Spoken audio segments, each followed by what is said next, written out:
You have been told that acceptance means giving up. They made it sound like you must smile at your pain, forgive too quickly, and pretend the past did not break something inside you. But if that were true, why does acceptance feel so heavy? Why does letting go feel like losing a part of yourself? Why does peace feel strange when suffering has been your companion for so long? The truth is, acceptance feels hard, not because you are weak, but because your pain has slowly become the way you know yourself. When you have suffered for years, the wound stops feeling like a wound and starts feeling like an identity. You become the strong one, the abandoned one, the betrayed one, the one who survived, the one who was never understood. And without noticing it, your mind begins to build a home inside the very pain it once wanted to escape. This is why peace can feel unfamiliar. This is why healing can feel empty. This is why the silence after suffering can feel more frightening than the suffering itself. Buddhist wisdom teaches that pain is part of life, but becoming the pain is where the deeper suffering begins. The Buddha did not ask you to deny what happened. He did not ask you to call your pain good. He asked you to look closely and see that what happened to you is real, but it is not the whole of who you are. Your suffering may have shaped your thoughts, your fears, your reactions, and your story, but it was never meant to become your permanent self. Tonight, as you listen, something inside you may begin to loosen. The old need to explain yourself through your wounds, the quiet attachment to being understood only through pain, the fear that without your suffering, you will no longer know who you are. Slowly, you will begin to see that acceptance is not approval. Acceptance is not defeat. Acceptance is not weakness. Acceptance is the moment you stop letting the past decide the size of your life. This is not just a lesson about letting go. This is a return to the self beneath the wound, the self beneath the survival, the self beneath the story you have repeated for too long. And as Buddhist wisdom reminds us, freedom does not begin when pain disappears. Freedom begins when you stop calling the pain your name. Are you ready? Let us begin. Before we go deeper, understand this clearly. Acceptance does not begin with peace. Many times it begins with a quiet sadness no one talks about. Because when suffering has been your identity for years, letting go does not feel like freedom at first. It feels like standing at the door of a house that hurt you, but still calling it home. A part of you wants to leave. Another part keeps whispering, "But who will I be without this pain?" There is a grief that comes with healing, and most people never speak about it. They talk about peace as if it arrives like sunlight through a window. They talk about acceptance as if it is soft, simple, and beautiful from the beginning. But for the person who has lived inside pain for too long, acceptance can feel like losing something familiar. It can feel like removing an old coat in winter, even when that coat is heavy, torn, and soaked with rain. It protected you once. It covered you once. It gave you a shape when life felt shapeless. So even when it is time to put it down, your hands may tremble. This is the hidden grief of letting go of a painful identity. It is not only the grief of what happened to you, it is the grief of who you became because of what happened to you. It is the grief of the personality you built to survive, the guarded smile, the careful silence, the habit of expecting disappointment before it arrives, the quick fear when someone gets too close, the sharp memory that does not let you relax, the part of you that learned to watch life instead of fully entering it. These things may have made life smaller, but they also made life feel safer.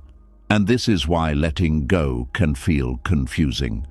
You may think healing should feel like joy immediately, but sometimes the first feeling is emptiness. Not because healing is wrong, but because pain once gave your life a strange kind of structure. It told you who you were. It gave you a reason for your anger. It explained your distance. It justified your fear. It gave you a story to carry when you did not know how else to understand yourself. So when Buddhist wisdom asks you to loosen your grip on suffering, it is not asking you to throw away your truth. It is asking you to stop mistaking your wound for your whole self. And that is not easy, because pain can become an identity very quietly. It does not always happen in one dramatic moment. It happens through repetition. You are hurt, and the mind remembers. You are disappointed, and the heart begins to prepare. You are rejected, and the body learns to tighten.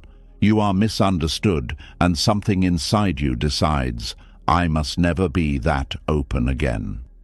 Over time, these decisions become habits. The habits become your way of seeing. Your way of seeing becomes your personality. Then one day you do not say, I experienced pain. You say, this is who I am. This is where the hidden grief begins. Because letting go of suffering means letting go of the version of you that suffering created. And that version may have worked very hard to protect you. It may have kept you alive emotionally. It may have helped you keep moving when you had no strength left. It may have taught you how to read people, how to avoid danger, how to survive loneliness, how to keep your heart from being touched too deeply. So when you begin to heal, do not be surprised if part of you feels loyalty to the old self. That old self suffered with you. That old self stayed when others left. That old self carried the burden when you did not know how to put it down. But here is the question Buddhist wisdom gently places before you. Must the one who protected you also be the one who imprisons you? A wall can protect a house from a storm, but if the wall has no door, the same wall becomes a prison. Your painful identity may have protected you during a season when you had no better tools. It may have helped you explain what felt unbearable. But if you continue living only as the wounded one, the betrayed one, the abandoned one, the overlooked one, the unlucky one, the broken one, then pain does not remain a chapter. It becomes the narrator of your entire life. This is why acceptance feels so hard. It is not only acceptance of the past. It is acceptance of the fact that you are allowed to be more than what the past made you. And strangely, that can feel frightening, because suffering often gives a person a role. It gives them a kind of emotional position in the world. They know how to speak from pain. They know how to defend pain. They know how to explain themselves through pain. They know how to receive sympathy through pain. They know how to justify distance through pain. But peace asks for something new. Peace asks, who are you when you are no longer proving how much you hurt? That question can feel like a small death, not the death of your life, but the death of an identity, the death of the old explanation, the death of the story that once made everything make sense. And every identity, even a painful one, resists dying. The mind does not always cling to what is good. The mind clings to what is known. A painful home may still feel safer than an unknown road. A familiar sadness may feel easier than an unfamiliar peace. A wound you understand may feel less frightening than a future you cannot control. This is why someone can say they want peace, but still return to the same thoughts every night. They say they want to move on, but they keep reopening the same inner argument. They say they are tired of being defined by the past, but they keep using the past as the first sentence of who they are. This does not mean they are fake. It means the mind has confused familiarity with safety. It has lived so long under the shadow of suffering that sunlight feels strange on the skin. Buddhist wisdom does not judge this. It observes it. It says, look closely. That is one of the most powerful things about the Buddhist path. It does not rush to shame you for clinging. It does not shout at you to let go. It invites you to notice the clinging itself, to see how the hand tightens, to see what the mind fears losing, to see how the self has been built around something painful, and to understand that awareness is the first doorway out. When you begin to observe your painful identity, you may notice how often it speaks for you. Before you try something new, it says, "People like me do not get good things." Before you trust someone, it says, "Remember what happened last time." Before you rest, it says, "Do not relax too much." Before you receive kindness, it says, "This will not last." Before you forgive yourself, it says, "You should have known better." This voice may sound like wisdom, but often it is fear wearing the clothes of wisdom. Real wisdom does not keep you trapped. Real wisdom protects without closing the door on life. Real wisdom remembers the past without forcing you to live there. Real wisdom can say, "Yes, that hurt," without adding, "Therefore I must remain wounded forever." The hidden grief of letting go is also the grief of losing the attention pain once attracted. This is a delicate truth, and it must be handled with compassion. Some people have only felt seen when they were suffering. They were ignored when they were calm, dismissed when they were okay, overlooked when they were quiet. But when they were in pain, people finally listened. People finally asked questions. People finally treated them with softness. So the heart learned something dangerous. Pain is how I become visible. When this happens, healing can feel like disappearing. If your pain was the language through which people understood you, who will understand you when you become peaceful? If your struggle was the proof that your life mattered, what proves your worth when you no longer display your wounds? If your suffering was the only place where you received tenderness, why would the heart not fear letting it go? This is why compassion is necessary. You cannot shame yourself out of a painful identity. Shame only pushes the identity deeper. You cannot insult yourself into freedom. You cannot say, "Why am I still like this?" and expect the heart to open. The heart opens when it feels safe enough to release what it no longer needs. And Buddhist compassion begins by saying, "Of course you held on. You were trying to survive. Of course you became guarded. You were trying not to be hurt again. Of course you built meaning around your pain. You were trying to make sense of something that felt senseless." But compassion does not mean staying stuck. Compassion means you stop beating yourself for the chains while still learning how to remove them. Letting go of a painful identity also means grieving the pride you built around survival. Many people do not only suffer from pain, they become proud of how much pain they endured. They may not say it openly, but deep inside there is a feeling of, "Look what I survived. Look how much I carried. Look how strong I had to be." And there is truth in that. Survival deserves respect. Your endurance matters.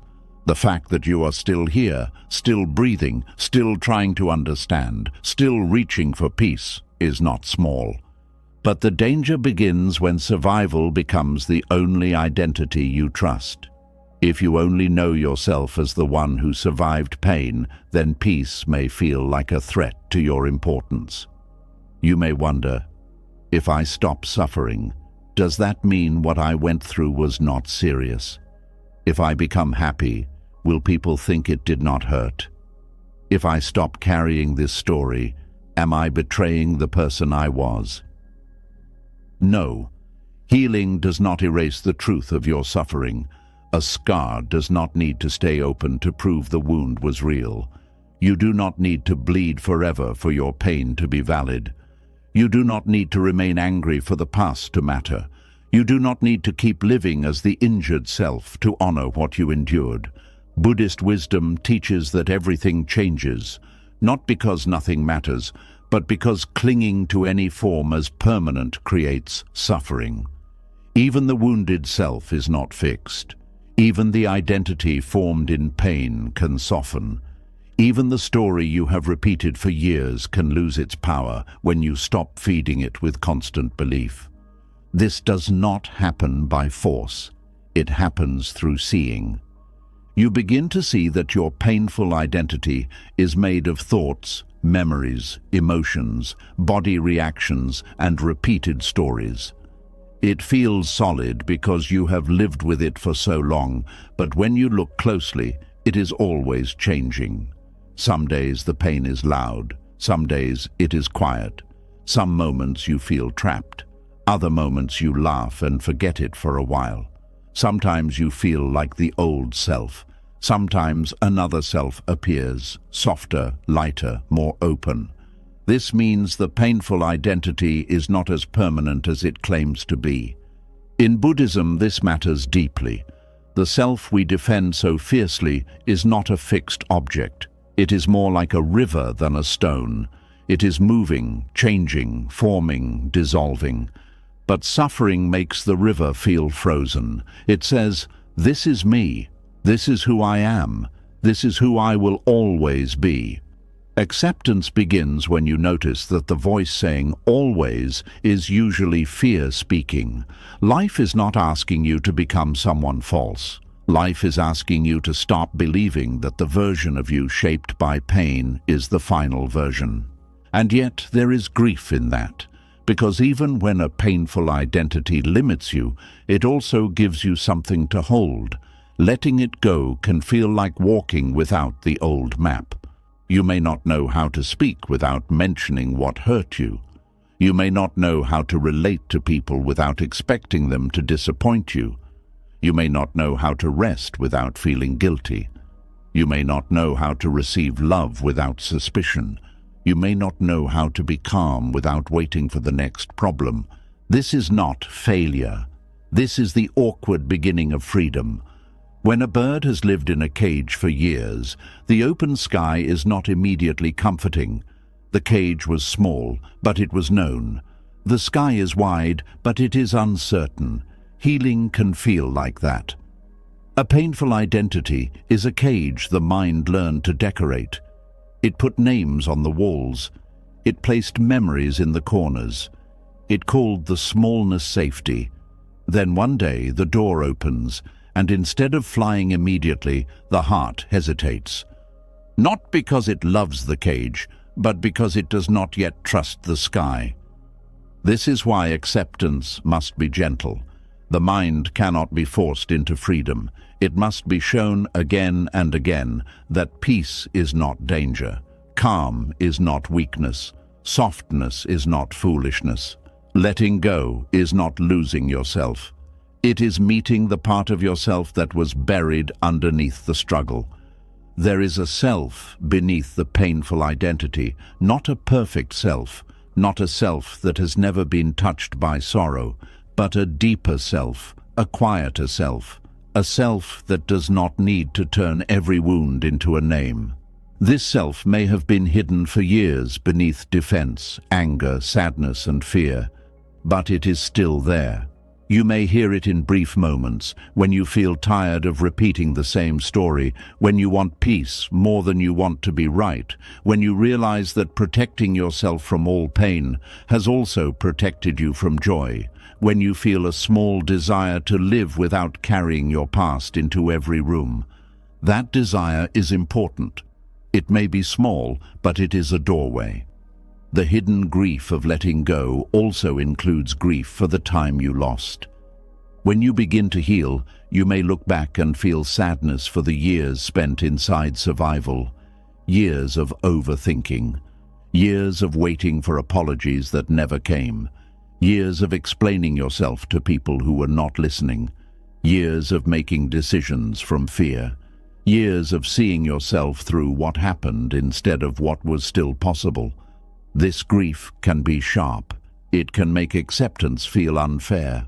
You may think, first I suffered, and now I must also do the work of healing. Yes, and that truth can feel heavy, but Buddhist wisdom would not call this punishment. It would call it awakening. Not awakening as something loud or dramatic, but awakening as the moment you see clearly. You see that continuing to suffer does not return the lost years. You see that staying loyal to pain does not repair what broke. You see that making an identity out of suffering does not protect the child inside you, the younger self inside you, or the heart that was hurt. It only keeps them living in the same room where the pain happened. At some point, compassion asks you to stop making your present life a monument to your past pain. This does not mean forgetting. Forgetting is not the goal. Denial is not the goal. Pretending is not the goal. The goal is to remember without becoming trapped, to acknowledge without becoming consumed, to honor what happened without building your entire identity around it, to say, this was part of my path, without saying, this is all I am. That difference is small in words, but enormous in life. One statement closes the door, the other opens it. When suffering becomes your identity, you may feel a secret fear that peace will make you ordinary. Pain can create a sense of depth. It can make you feel different from others, more serious, more aware, more emotionally complex. Sometimes people begin to believe that without their suffering, they will become shallow, simple, or unnoticed. But this is another trick of the wounded mind. Peace does not make you empty. Peace makes you available to love without always preparing for loss, available to rest without guilt, available to learn without the past interrupting every lesson, available to see beauty without asking when it will be taken away. Your depth does not come from staying wounded. Your depth comes from seeing clearly. It comes from meeting life with an open heart after pain tried to close it. It comes from understanding suffering without worshipping it. It comes from becoming kind without becoming blind. It comes from being strong without needing to stay hardened. This is the kind of depth Buddhist wisdom points toward, not the depth of endless sorrow, but the depth of presence, the depth of being able to sit with pain without turning it into a throne, the depth of being able to say, pain is here, instead of, I am pain, the depth of knowing that every feeling rises, stays for a while, and passes, the depth of not building a permanent self out of a passing storm. But to reach that place, grief must be allowed. You may need to grieve the old identity before you can release it. You may need to thank it for protecting you. You may need to admit that it helped you survive, even while seeing that it cannot help you live fully. You may need to speak inwardly with tenderness and say, I know why you became this way. I know why you held on. I know why you were afraid. But we do not have to live only from this place anymore. That kind of inner speech matters. Many people try to heal by attacking the wounded self. They call themselves dramatic. They call themselves weak. They call themselves stuck. But the wounded self does not release under attack. It releases under understanding. Just as a frightened child does not calm down because someone shouts, "Stop being afraid," the wounded part of you does not soften because you shame it. It softens when it feels heard. This is where acceptance begins to become real. Not as a word, not as a spiritual idea, not as something you say to look wise, but as a living practice. Acceptance says, I see the pain. I see the identity built around the pain. I see the fear of letting it go. I see the grief of not knowing who I am without it. And I will not run from any of this. That is powerful because most people either cling to pain or try to escape it. Acceptance does neither. It sits down in the middle and looks honestly. It does not say, this did not matter. It does not say, this must define me forever. It says, this happened, and now I will learn how to meet it without becoming it. The more you practice this, the more space appears. At first, the space may last only a few seconds, a moment when you notice the old story rising, but you do not immediately enter it. A moment when sadness comes, but you do not call it your whole life. A moment when someone misunderstands you, but you do not collapse into the identity of the one who is never seen. A moment when you remember the past, but you do not let it take control of your entire body. These small moments are not small. They are the first signs that the painful identity is losing its grip.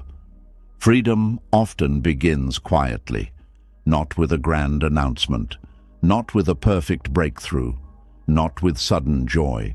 It begins when you stop introducing yourself to yourself through your wounds. It begins when you notice that you are more than the thing you survived. It begins when you realize that the old pain may still visit, but it no longer has the right to move in and rearrange the whole house. And yes, there will be grief. Let there be grief. Grieve the years you spent guarded. Grieve the version of you that never got to feel safe. Grieve the softness you had to hide. Grieve the dreams that pain interrupted.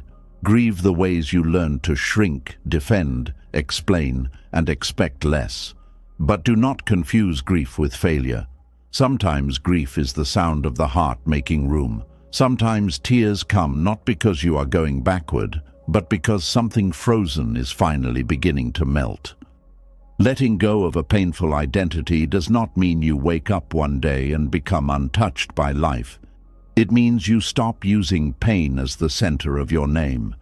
It means you allow yourself to be complex, not only wounded. Tender, not only guarded. Wise, not only hurt. Strong, not only because you endured, but because you are willing to live again without hiding behind what happened. This is the quiet courage acceptance asks from you, not to deny the past, not to force happiness, not to become someone else overnight, but to stand before the identity suffering created and gently ask, is this still the only way to be me? And when that question enters the heart, a new path begins, because the old self may still be there, but it is no longer the only voice. Beneath it, something calmer begins to rise, something that does not need to prove pain, something that does not need to repeat the story to exist, something that knows the wound was real, but also knows that your life is wider than the wound. That is where acceptance begins to change meaning. It no longer feels like betrayal. It no longer feels like defeat. It becomes an act of mercy, mercy toward the self that suffered, mercy toward the self that survived, mercy toward the self that is ready, slowly and honestly, to become more than a painful identity. And this is where the path becomes even more surprising, because once you begin to loosen the painful identity, you may expect peace to rush in like a blessing. You may expect the mind to feel relieved, grateful, open and ready. But often the first thing that rises is not peace. It is fear, a quiet fear, a strange fear. The kind of fear that makes no sense on the surface because you are finally moving toward the very thing you said you wanted. Yet something inside you steps back and whispers, "Be careful, do not trust this calm too quickly." That is the part no one explains. After years of survival, peace can feel suspicious. There are people who have lived so long in emotional storms that calm does not feel like safety anymore. It feels like the silence before something bad happens. They may not say it out loud, but their body says it for them. The shoulders stay tight, the stomach waits. The thoughts keep scanning.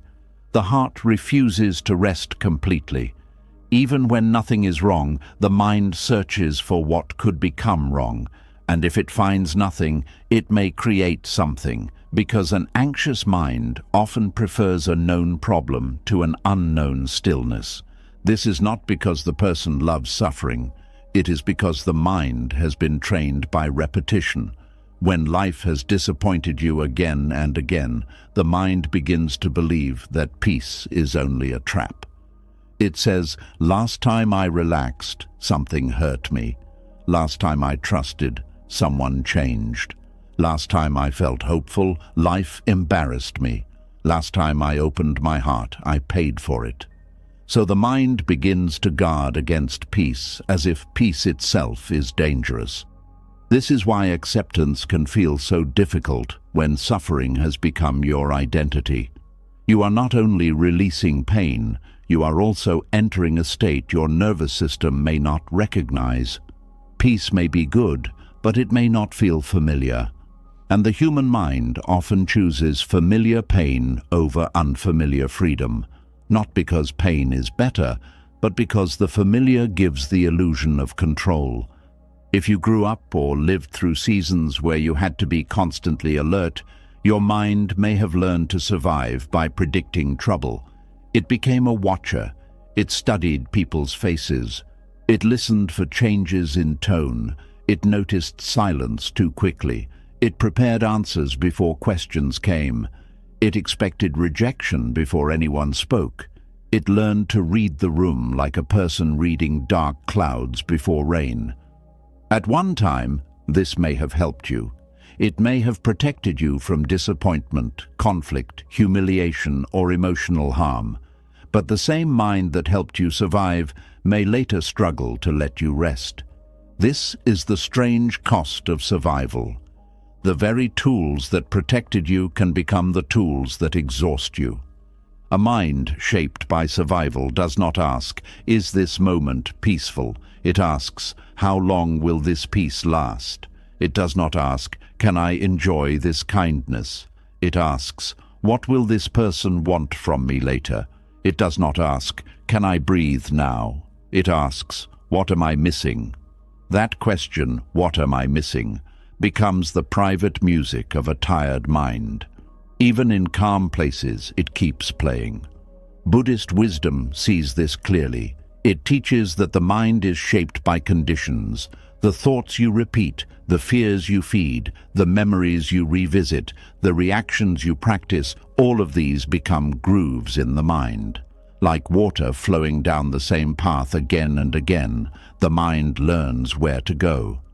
If it has flowed toward fear for many years, it will not immediately flow toward peace just because you understand one lesson. This is why patience is necessary. You are not only changing your thoughts, you are retraining the direction of your inner life. Peace frightens the survival mind because peace removes its favorite job.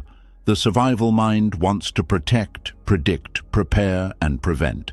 It wants to stay useful. It wants to stay busy.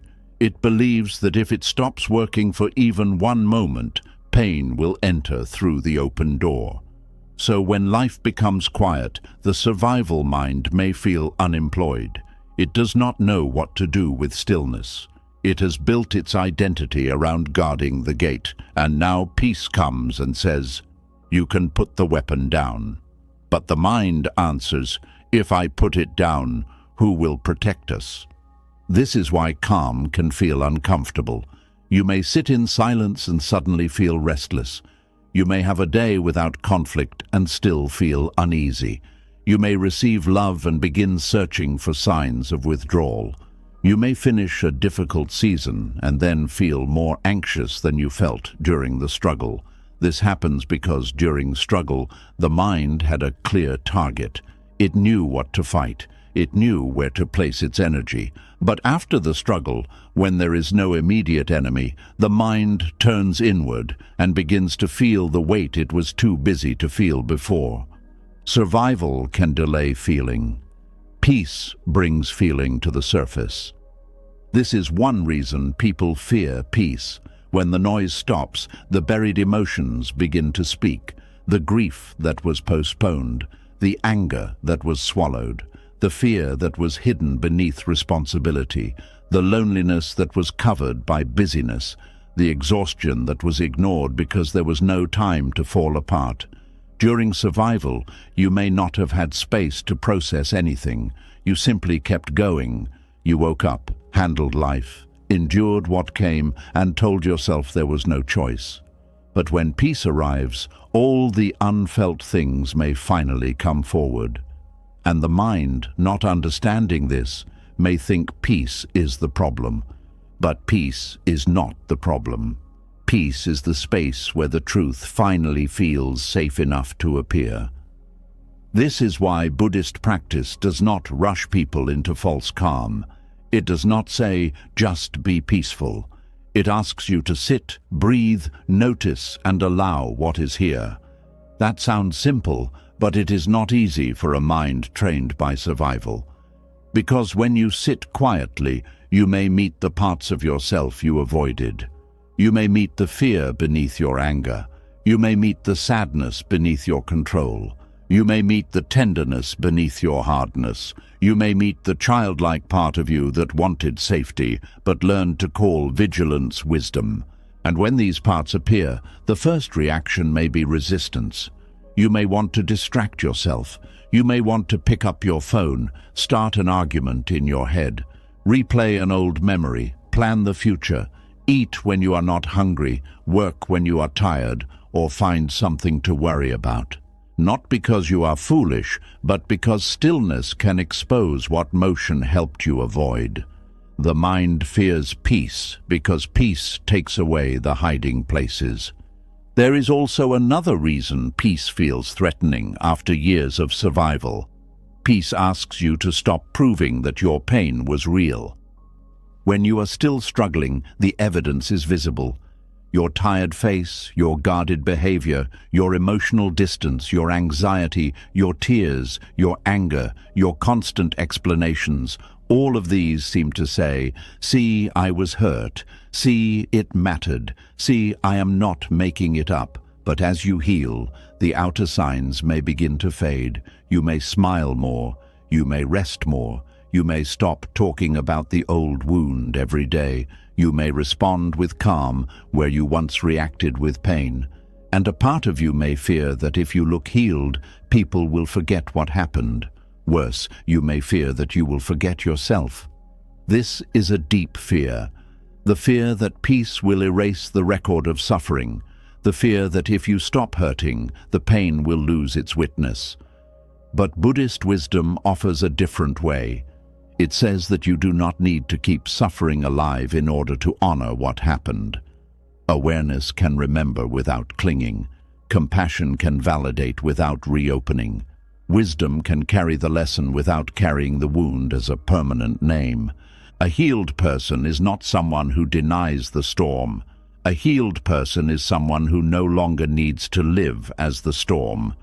The mind fears this because it has mistaken intensity for truth. Many people believe that if they are not deeply upset, then what happened must not matter. If they are not angry, then they must have accepted injustice. If they are not grieving every day, then they must have abandoned the past. But this is not true. Peace does not reduce the truth. Peace changes your relationship with the truth. You can know something hurt you without letting it rule your breath. You can remember someone failed you without carrying them into every new room. You can admit life was unfair without making unfairness your entire identity. Survival teaches the mind to hold tightly. Buddhism teaches the mind to see clearly. These are not the same. Holding tightly feels powerful at first. It gives the mind something to do. It gives pain a shape. But seeing clearly brings freedom. It lets you recognize that a memory is a memory, not a command. A feeling is a feeling, not a life sentence. A thought is a thought, not a god. A wound is a wound, not your name. The survival mind is afraid of peace because peace also asks for trust, not blind trust in people, not childish trust that nothing painful will ever happen again, but a deeper trust that you can meet life without living permanently braced against it. This kind of trust is not easy when your past taught you that safety can vanish. So the mind stays armed. It says, "I will relax after everything is certain." But everything is never certain. Life does not offer that kind of agreement. So the mind waits for a certainty that never arrives, and the body pays the price. Buddhist wisdom does not promise a life without change. In fact, it teaches the opposite. Everything changes.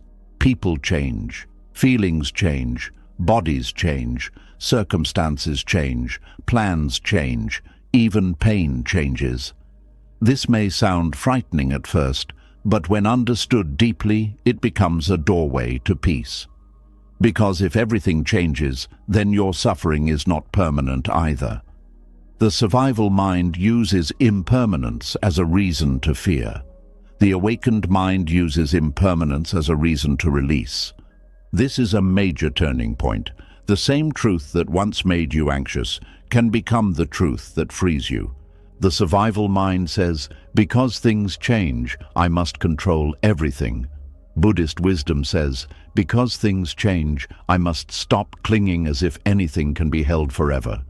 The survival mind says, because people may leave, I must not open my heart. Buddhist wisdom says, because nothing is permanent, I must be fully present while love is here. The survival mind says, because pain may return, I must never rest. Buddhist wisdom says, because pain may come and go, I do not need to become pain before it arrives.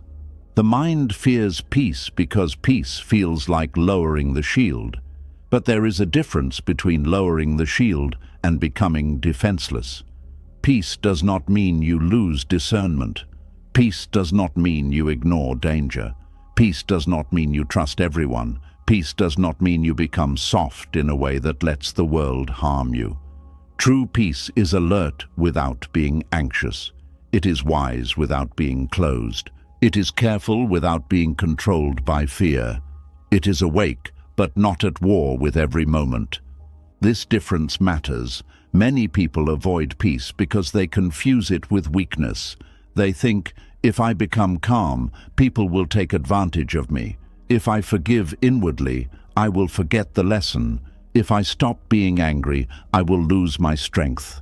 If I become soft, life will break me again. But calm is not the opposite of strength. Calm is strength that no longer needs to shout. Acceptance is not surrendering your boundaries. It is surrendering the inner battle that keeps hurting you after the outer event has passed. A peaceful person can still say no. A peaceful person can still leave. A peaceful person can still speak truth. A peaceful person can still protect their life. The difference is that they do not act from panic as often. They do not let old wounds drive new choices without examination. They do not punish the present for what the past did. They do not confuse every discomfort with danger. Years of survival can make the body addicted to urgency. Not addiction in a moral sense, but in the sense that the body becomes used to high alert. Stress hormones, rushing thoughts, tight muscles, shallow breathing, constant checking, emotional tension, all of these become normal. Then when peace comes, the body may feel strangely empty, almost bored, even unsafe. The mind may think something is missing, when what is missing is the old emergency. This is why some people create conflict when life becomes calm. They may not mean to. They may start questioning good things, testing kind people, reopening old arguments, doubting every blessing, or making small issues feel huge. Their system is not used to ease. It knows how to function in pressure, but not how to receive calm. It knows how to survive chaos, but not how to relax into enough. This can be painful to realize, but it can also be liberating. Because once you see the pattern, you stop blaming the present for discomfort that belongs to the past. You begin to say, this peace feels strange because my mind is learning a new language. You stop assuming that unease means something is wrong. Sometimes unease simply means something old is leaving and something new has not yet become familiar. This is where practice becomes important. Peace must be practiced like a skill, not chased like a prize, not forced like a performance. Practiced. You practice by noticing a calm moment and staying with it for a little longer. You practice by breathing when the mind wants to invent a problem. You practice by receiving kindness without immediately searching for its hidden cost. You practice by letting a good day be a good day without asking when it will be ruined. You practice by telling the body gently and repeatedly, this is not danger, this is peace. We are learning. That last phrase is powerful. We are learning. It removes shame. It reminds you that peace is not something you failed to have. It is something your system may not have been taught. If your mind learned survival through repetition, it can learn peace through repetition too. This is not quick, but it is possible. The mind that learned to fear can learn to soften. The body that learned to brace can learn to breathe. The heart that learned to expect loss can learn to stay open without becoming careless. In Buddhist practice, the breath is often used because the breath is always present. The breath does not ask you to solve your whole life. It only asks you to return. One breath, then another, then another. For a survival mind, this return can feel too simple. The mind wants a complex solution because its pain feels complex. But sometimes the first doorway out of suffering is simple presence, not because breathing fixes everything, but because it brings you back from the imagined danger into the living moment. When you breathe with awareness, you are teaching the mind that this moment can be held without panic. You are telling the body that it does not have to live 3 disasters ahead. You are practicing being here instead of being trapped in what happened or what might happen. This is not a small thing. A mind that has survived for years often lives everywhere except here. It lives in the old room, the old conversation, the old betrayal, the next possible wound, the next possible disappointment. The breath brings it back to now. And now is where peace begins. Not in a perfect future, not after every fear disappears, not after every person understands you, not after the past becomes fair. Now, in the small space where you notice your hand gripping and choose to loosen it slightly, in the small pause before answering from fear, in the small moment when you feel sadness without becoming the sadness, in the quiet decision not to turn a peaceful evening into a courtroom for old pain. The mind fears peace after years of survival because peace feels like a loss of control. But what survival calls control is often only tension. It is not true control to worry all night. It is not true control to rehearse every possible betrayal. It is not true control to stay emotionally distant from everything that could touch you. It is not true control to live prepared for pain every second. That is not control. That is exhaustion wearing a crown. True control is different. It is the ability to choose your response. It is the ability to notice a thought without obeying it. It is the ability to feel fear without letting fear become the driver. It is the ability to say, this old pattern is rising, but I do not have to become it. This is the freedom Buddhist wisdom points toward. Not control over life, but freedom from being controlled by every inner storm. There is another quiet reason the mind fears peace. Peace may reveal the choices you now have. When you are in survival, you can say, I have no choice. I am just trying to get through. And sometimes that is true. But when peace begins, choice returns. You can choose how to live, who to become, what to stop carrying, what to build, what to forgive, what to leave, what to nourish. Choice is beautiful, but it can also feel heavy, because choice brings responsibility. A person who has lived through pain may fear this responsibility. They may wonder, if I am no longer only a victim of what happened, then what do I do now? If I am more than my wound, then how do I live?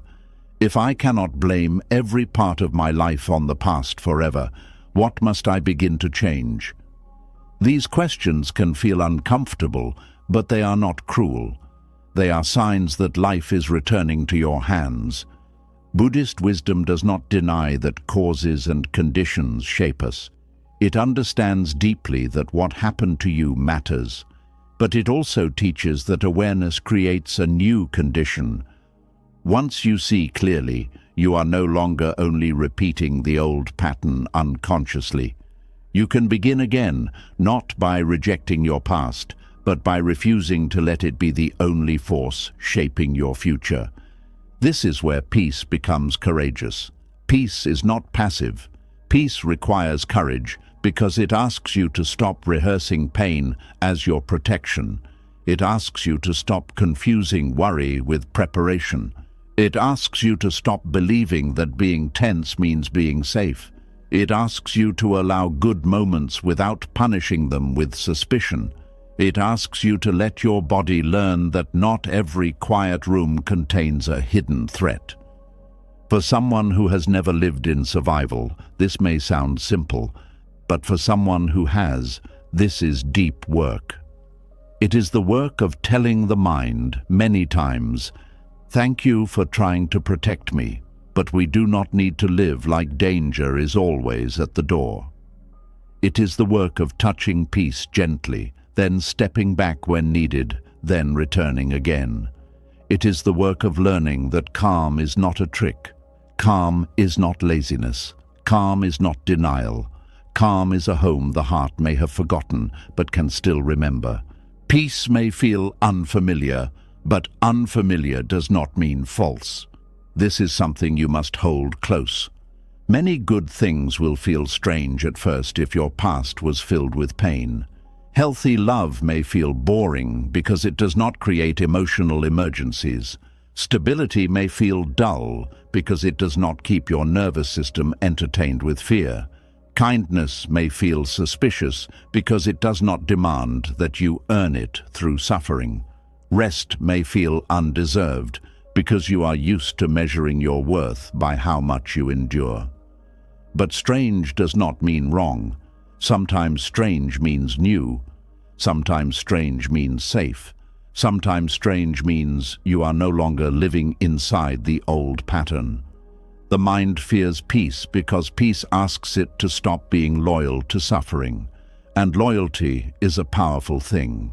You may feel loyal to the version of yourself that survived, loyal to the memories, loyal to the pain that shaped you, loyal to the anger that gave you strength, loyal to the grief that kept love alive. But there is a loyalty deeper than staying wounded. There is loyalty to your freedom, loyalty to your breath, loyalty to the life still waiting beneath the old story, loyalty to the part of you that wants to live, not just survive. This is not betrayal, it is maturity. It is the moment you understand that you can honor what you survived without making survival your permanent address. Peace after survival may arrive slowly. It may come in small signs. The first time you do not answer an old fear immediately. The first time you let someone be kind without testing them. The first time you rest and do not apologize for it. The first time you hear silence and do not fill it with worry. The first time you remember the past and feel sadness, but not the old collapse. These moments may not look dramatic from the outside, but inside they are revolutions. A person who has lived in survival knows how powerful these small moments are, because the real victory is not always loud. Sometimes the real victory is lying down at night and not fighting the same old battle in your mind. Sometimes it is eating a meal without rushing. Sometimes it is walking slowly without feeling guilty. Sometimes it is allowing laughter without thinking you are betraying your sorrow. Sometimes it is letting the body soften for one breath longer than it did yesterday. This is how peace becomes familiar. Not all at once, but through repeated kindness toward your own nervous system, through gentle awareness, through not attacking yourself when fear returns, through understanding that fear of peace is not failure. It is a sign that your survival patterns are being touched, and when they are touched, they may protest. Let them protest. Listen without obeying. Respect their history without giving them the steering wheel. You can say inwardly, "I know why you are afraid. I know you learn to expect the worst. I know peace feels unsafe because you have seen calm break before. But this moment is not that moment. This breath is not that day. This room is not that old room. This person is not everyone who hurt us. This life is still open. That kind of inner language begins to heal the split between the part of you that wants peace and the part of you that fears it. You stop treating the fearful mind as an enemy. You treat it as an old guard who has worked too long without rest. You do not mock it. You do not let it rule. You thank it, then teach it a new way. This is where Buddhist compassion and Buddhist wisdom meet. Wisdom sees that fear is conditioned. Compassion understands why. Wisdom knows fear is not the whole truth. Compassion does not shame it for appearing. Together, they help you move forward without violence toward yourself. And slowly, peace stops feeling like a threat. It becomes less like an empty room and more like a quiet garden. At first, you may stand at the gate, unsure whether you are allowed to enter. Then you take one step, then another. You notice there is no need to perform here. No need to prove pain, no need to defend your wound, no need to explain your whole history before you can breathe. You can simply be.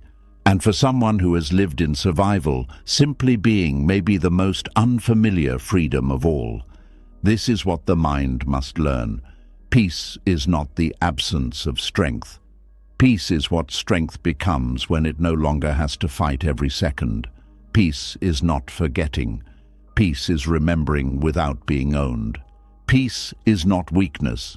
Peace is the courage to stop living as if the past is still happening.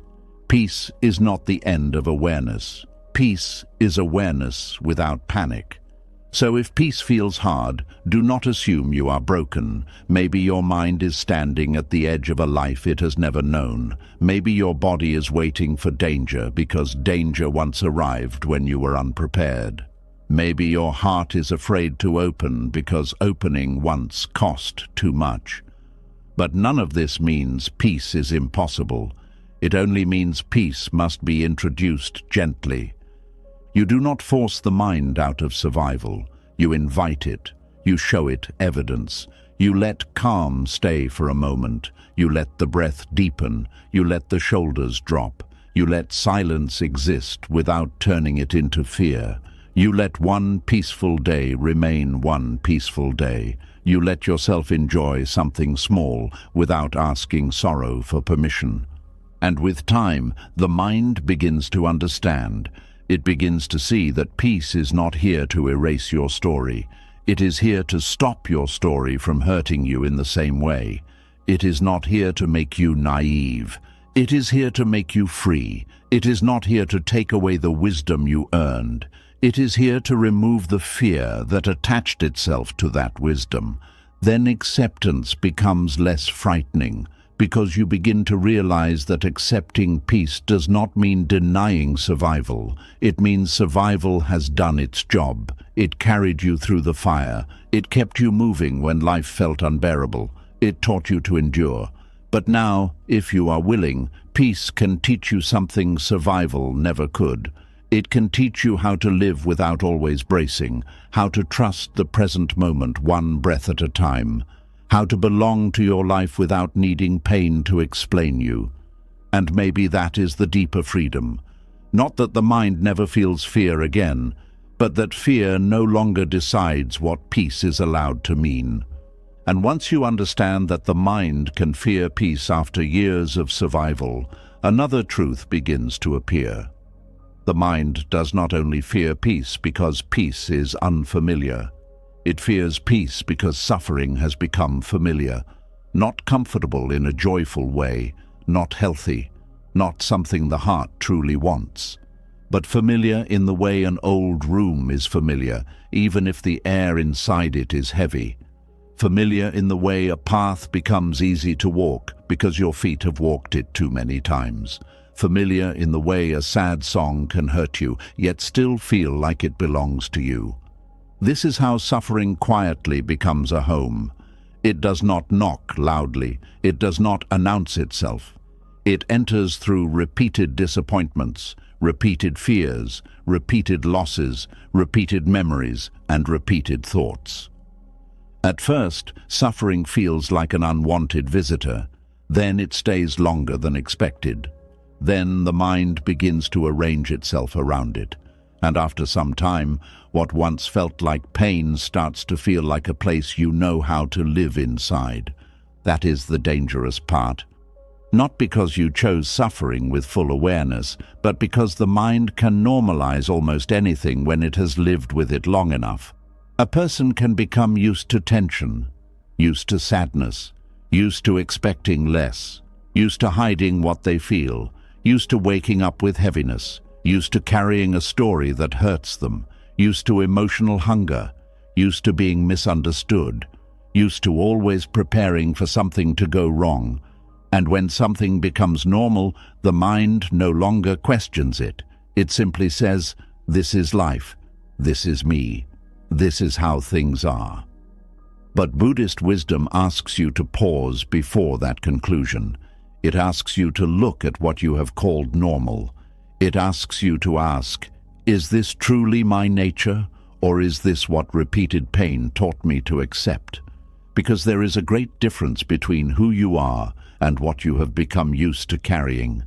A bird born in a cage may think the cage is the world. A heart raised in fear may think fear is wisdom. A mind trained by suffering may think peace is unrealistic.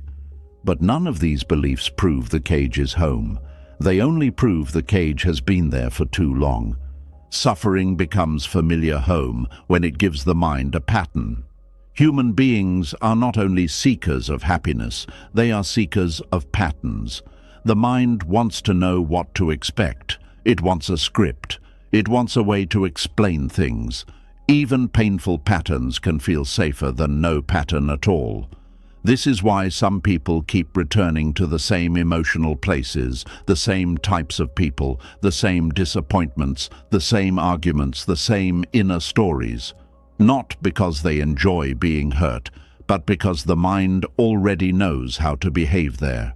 It knows how to be disappointed. It knows how to be guarded. It knows how to feel rejected. It knows how to prepare for loss. But it may not know how to receive kindness without suspicion. It may not know how to stay calm when nothing is wrong. It may not know how to live without the old emotional script. This is why suffering can feel strangely organized. It gives pain a routine. You wake up and the same thoughts are waiting. You move through the day and the same fears follow. You meet people and the same expectations rise. You sit alone and the same memories open their doors. Over time, the mind begins to decorate this inner house. It places your identity on the walls. It puts old explanations in every room. It keeps a chair ready for regret, a bed ready for loneliness, a mirror that only shows the wounded version of you. Then one day, when peace knocks, the mind does not recognize it as home. It recognizes suffering. This is why people can feel uncomfortable when life becomes gentler. If you are used to being ignored, being seen may feel strange. If you are used to being blamed, being treated kindly may feel suspicious. If you are used to emotional distance, closeness may feel like a threat. If you are used to disappointment, consistency may feel unreal. The mind may say, "This cannot be trusted." But often it is not the present moment that is untrustworthy. It is the old home of suffering trying to pull you back because it knows how to survive there. Suffering becomes a home when it offers identity, routine, and explanation. It tells you why you are the way you are. It tells you why you do not try. It tells you why you keep distance. It tells you why you cannot rest. It tells you why you expect betrayal. It tells you why you do not hope too much. And because these explanations reduce confusion, the mind may hold them tightly. Pain becomes a map. A painful map, yes, but still a map. It says, this is where you came from. This is why you hurt. This is why you must stay careful. But Buddhist wisdom would ask, is this map leading you out or only helping you walk in circles? That question matters because not every explanation heals. Some explanations only keep the wound alive in a smarter language. You can understand why you suffer and still remain attached to suffering. You can name your patterns and still repeat them. You can know the roots of your pain and still water them every day with attention. This is why awareness must go deeper than analysis. Buddhism is not only interested in the story of pain, it is interested in the clinging beneath the story. It asks, what are you still holding? What do you fear losing? What do you keep returning to even though it burns your hands? The familiar home of suffering is built from small acts of returning. Every time the mind replays an old insult, it returns. Every time it rehearses a future rejection, it returns. Every time it chooses suspicion before curiosity, it returns. Every time it uses the past to judge the present before the present has a chance to speak, it returns. These returns may feel automatic, but they are not meaningless. They are the mind walking back to the house it knows, and because it has walked back so many times, the road feels natural. This is where practice begins, not by condemning the mind, but by noticing the road. Before you can leave a familiar home, you must know when you are entering it. You must notice the doorway. Maybe the doorway is a certain memory. Maybe it is a phrase someone says. Maybe it is silence from someone you care about. Maybe it is a feeling in the chest. Maybe it is the moment life becomes too calm and your mind starts searching for danger. The doorway is different for everyone, but the work is the same. Notice before you move in. When suffering has become familiar, the mind often mistakes intensity for belonging. If an emotion is loud, it feels true. If a memory is painful, it feels important. If a fear returns again and again, it feels wise. But repetition is not proof of truth. A lie repeated for years can still feel like truth to the body. A fear practiced for years can still feel like intuition. A wound touched again and again can still feel like identity. Buddhist wisdom invites you to stop bowing to every repeated thought as if it is a teacher. Some thoughts are not teachers. Some thoughts are echoes. Some are habits. Some are old alarms ringing in rooms where no fire is burning anymore. This does not mean you should ignore your pain. It means you should learn to distinguish pain that asks for care from pain that asks for control. Pain that asks for care says, please listen. Something inside needs tenderness. Pain that asks for control says, do not trust anything, do not change, stay here, keep watching, keep expecting the worst. One opens the heart toward healing. The other locks the heart inside survival. The difference may be subtle, but seeing it can change your life. Suffering becomes home when the mind begins to feel loyal to the struggle. This loyalty can be quiet. It may sound like, after everything I went through, I cannot just be okay. It may sound like, if I become peaceful, it will seem like the past did not matter. It may sound like, people like me do not get easy lives. It may sound like, I have always been this way. These sentences feel honest, but they can also become walls. They protect the pain from being questioned. They make healing feel like betrayal. They turn suffering into a family name you feel guilty for leaving behind. But there is no betrayal in becoming free. You are not dishonoring your past by no longer living there. You are not disrespecting your wounds by allowing them to close. You are not abandoning the younger version of yourself by stepping into peace. In truth, you may be doing the kindest thing for that younger self. You are saying, you did not suffer so I could build a prison from your pain. You suffered, and now I will carry us toward something wider.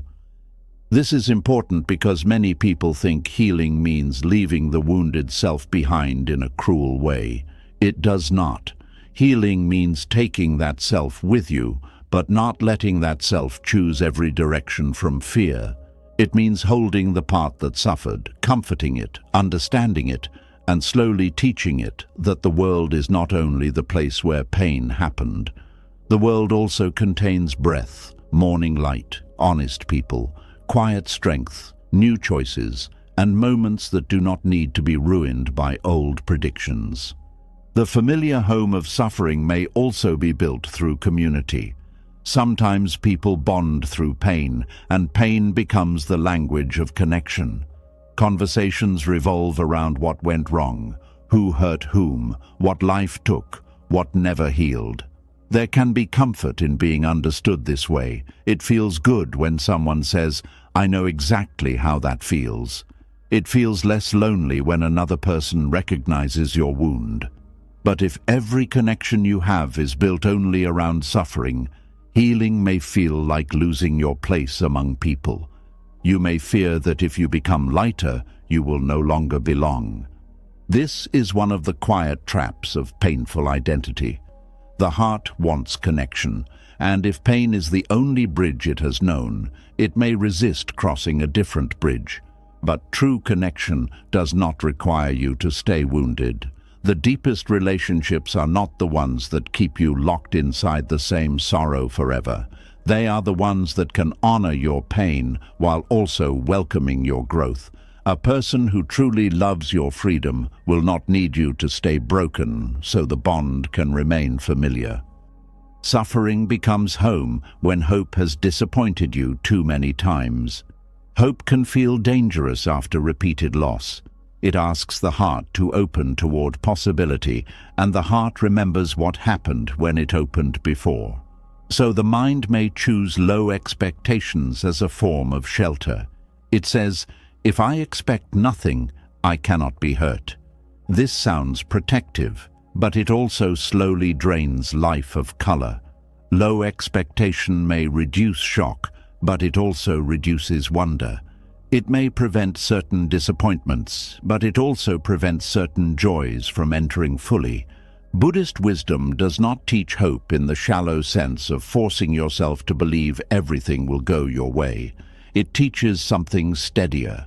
It teaches that each moment can be met freshly, not because life is guaranteed to be easy, but because clinging to old pain prevents you from seeing what is actually here. When suffering becomes home, the mind does not meet the present. It meets its own expectations. It does not see the person in front of it. It sees the shadow of someone from before. It does not hear the current silence. It hears every silence that once meant abandonment. It does not feel the current peace. It feels the old fear of losing peace. To leave the familiar home of suffering, you must begin seeing the present as the present. This may sound simple, but it is a deep spiritual discipline. It means asking, what is happening now, not what happened before? What is true in this moment, not what my fear predicts? What is this person showing me today, not what someone else taught me to expect? What is my body feeling now, not what my memory is adding? These questions help loosen the old spell. They bring the mind back from the house of suffering into the living room of now.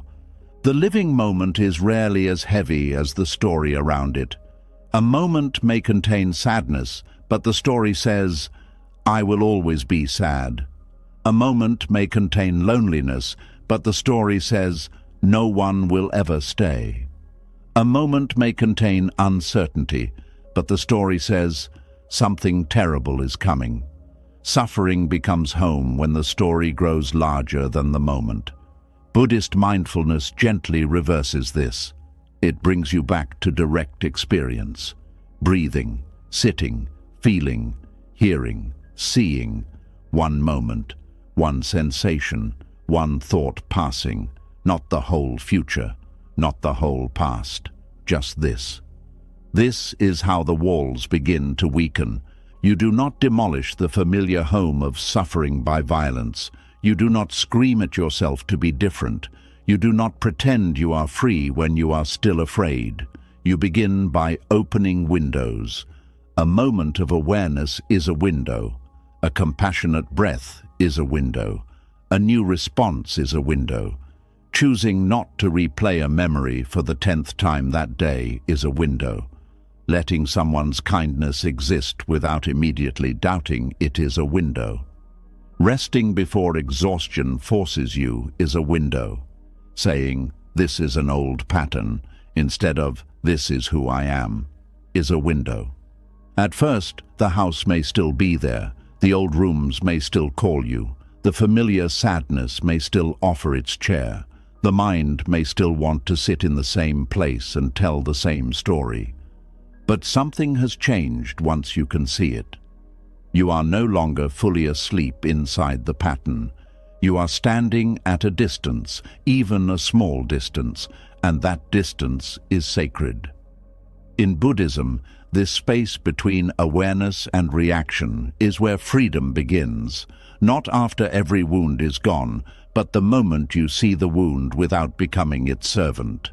Suffering becomes home because the ego likes what is known. The ego is not always proud in a loud way. Sometimes it is simply the part of you that wants to remain consistent. It says, "This is my story, this is my role, this is the way I am seen, this is the way I protect myself." It fears change because change feels like disappearance. Even painful identity gives the ego something to hold. If you have been the one who was hurt for a long time, who are you when healing begins? If you have been the one who cannot trust, who are you when trust becomes possible?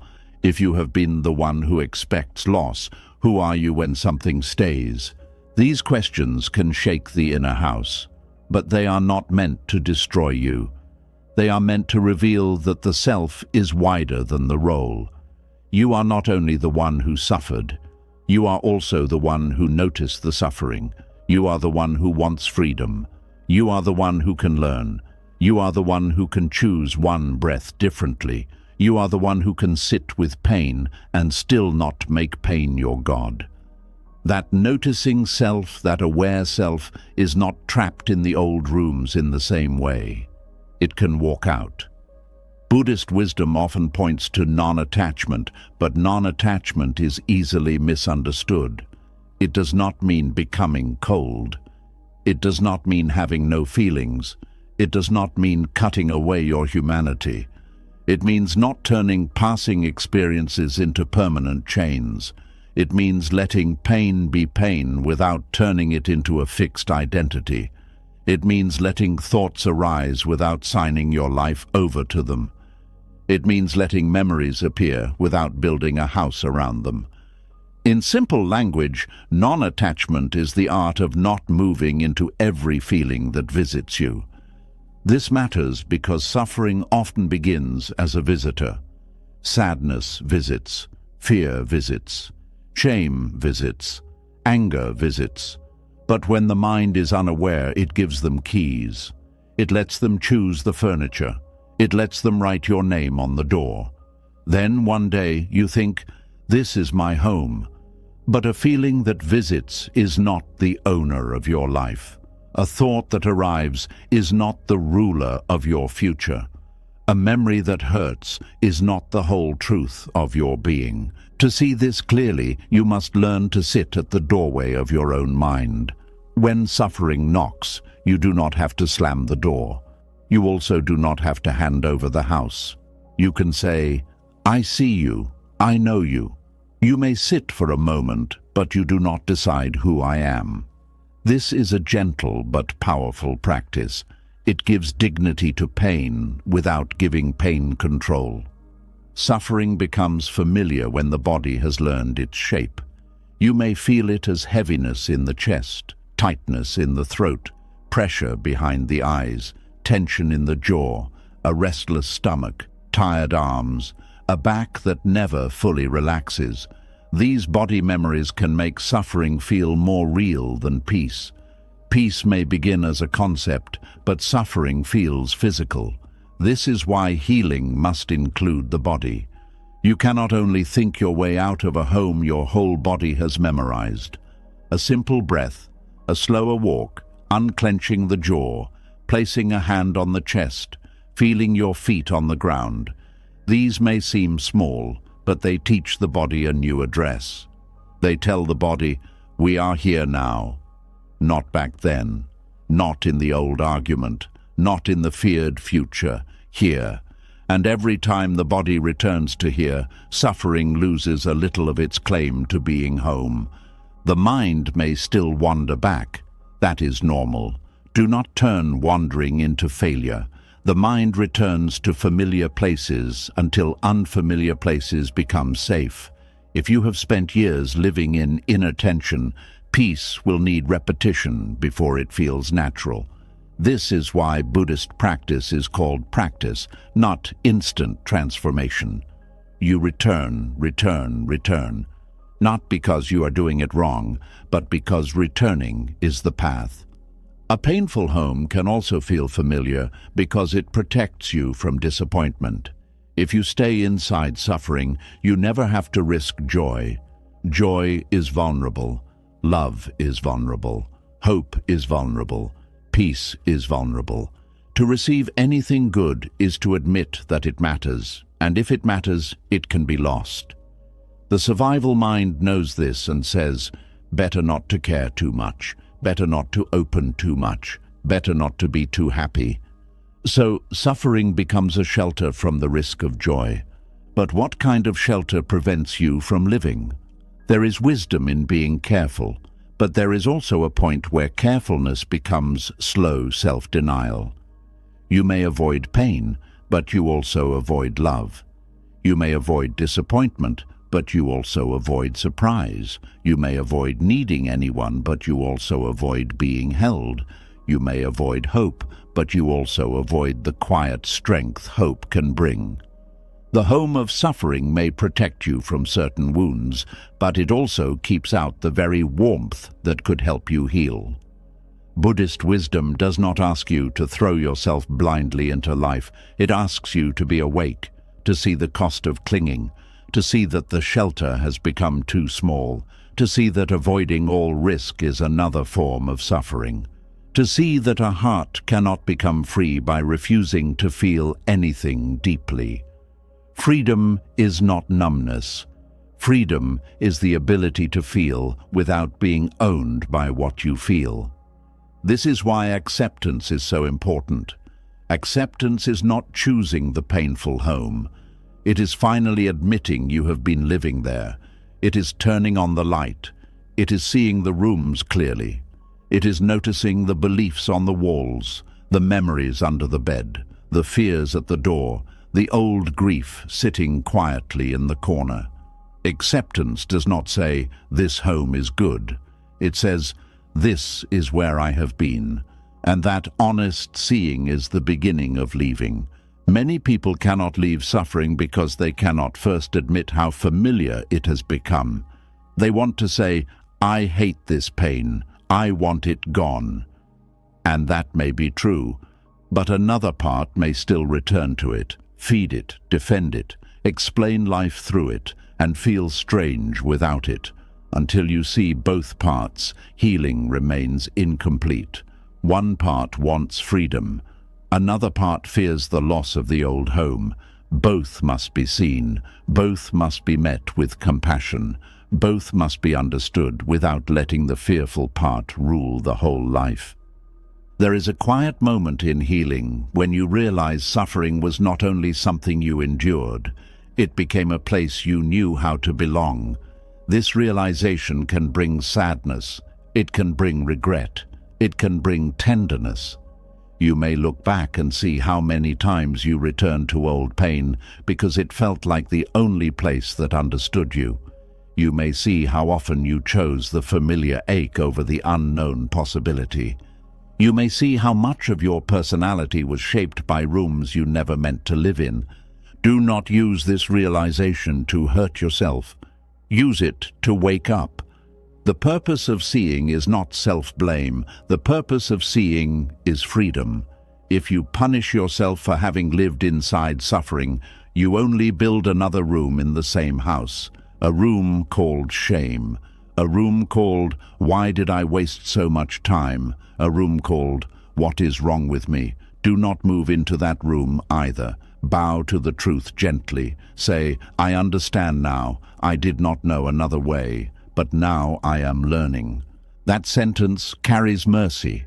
It allows the past to be real without making it a prison. It allows your old patterns to be understood without being worshipped. It allows change to begin without violence.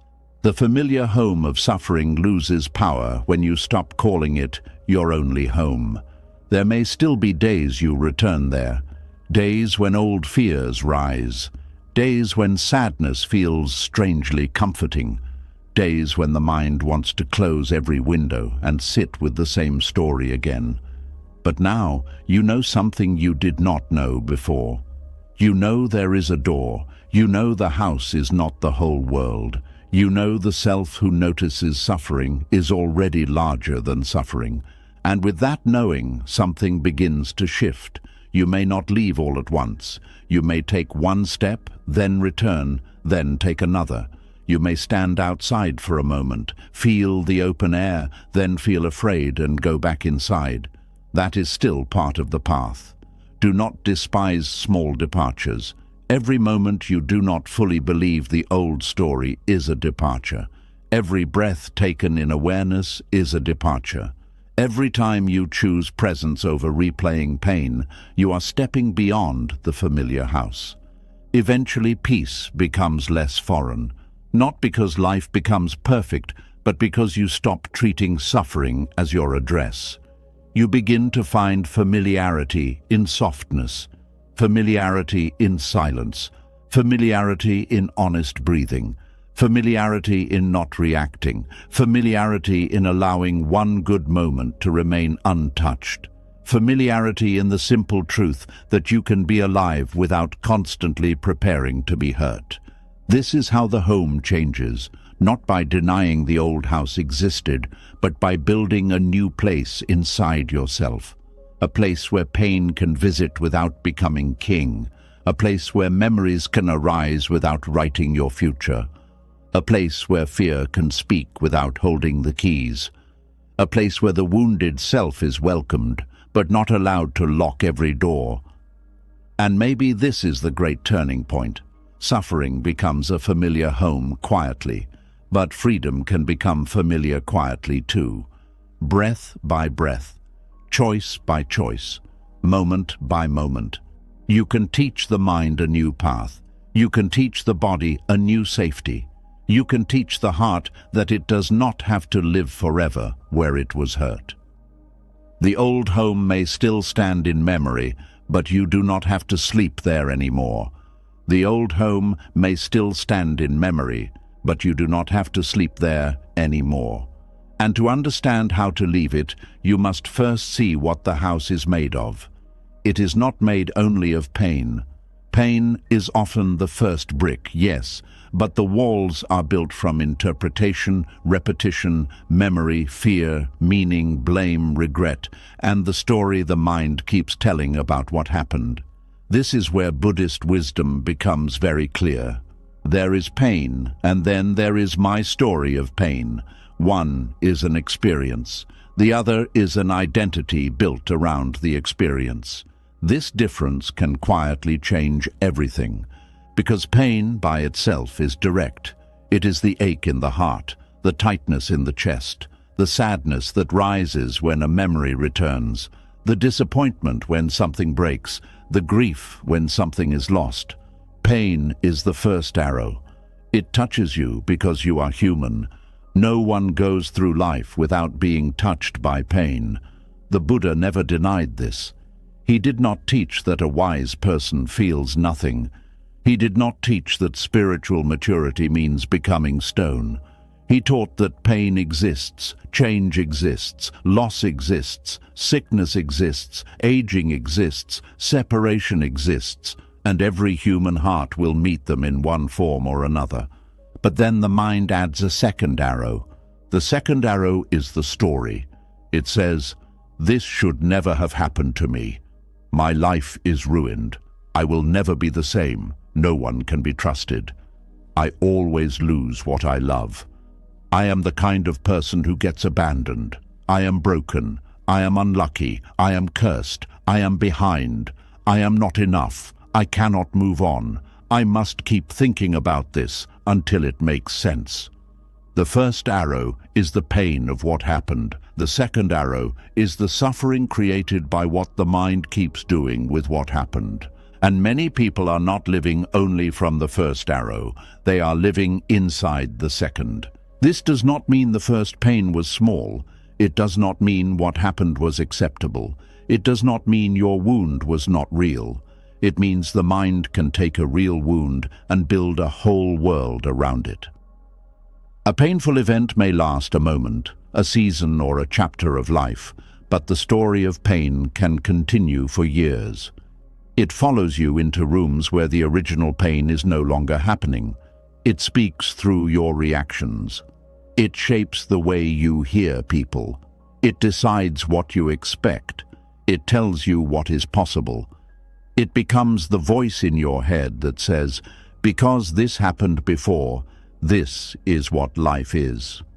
This is why two people can go through similar pain and carry it differently. One person may feel the pain, grieve it, learn from it, and slowly continue living. Another person may wrap the pain around their whole identity and begin to see every future moment through it.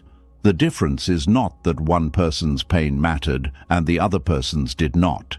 The difference is what the mind built after the pain arrived. Buddhist wisdom asks you to look carefully at this building process. It asks, what is the direct pain and what is the story you are adding? This question is not meant to shame you. It is meant to free you. Because if you cannot tell the difference, you may spend your whole life trying to heal the story while ignoring the direct wound, or feeding the story while thinking you are honoring the wound. You may think you are being honest about your pain, when in truth you are repeating a painful identity so often that the mind no longer knows where the wound ends and the story begins. Direct pain is simple, even when it is intense.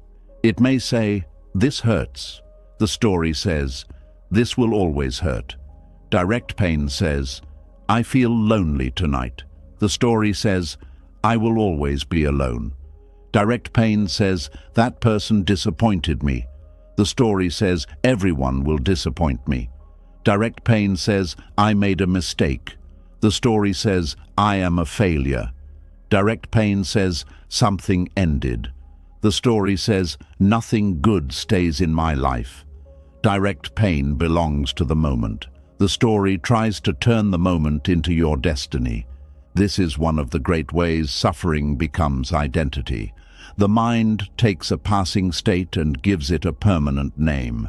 It turns "I feel rejected" into "I am rejected." It turns "I feel afraid" into "I am unsafe." It turns "I feel sadness" into "I am sadness."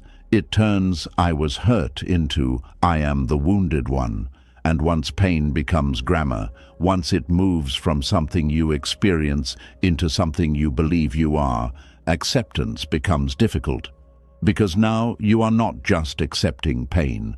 You are being asked to question the story that has been holding your sense of self together. That is why the mind resists. The story may hurt, but it is familiar. The story may limit you, but it gives shape to confusion. The story may make life smaller, but it also answers painful questions. Why am I guarded? Because I was betrayed. Why do I expect the worst? Because life has disappointed me. Why do I not trust peace? Because peace never lasted. These answers may contain truth, but if they become final answers, they stop being wisdom and become a prison. Buddhist wisdom does not ask you to deny causes.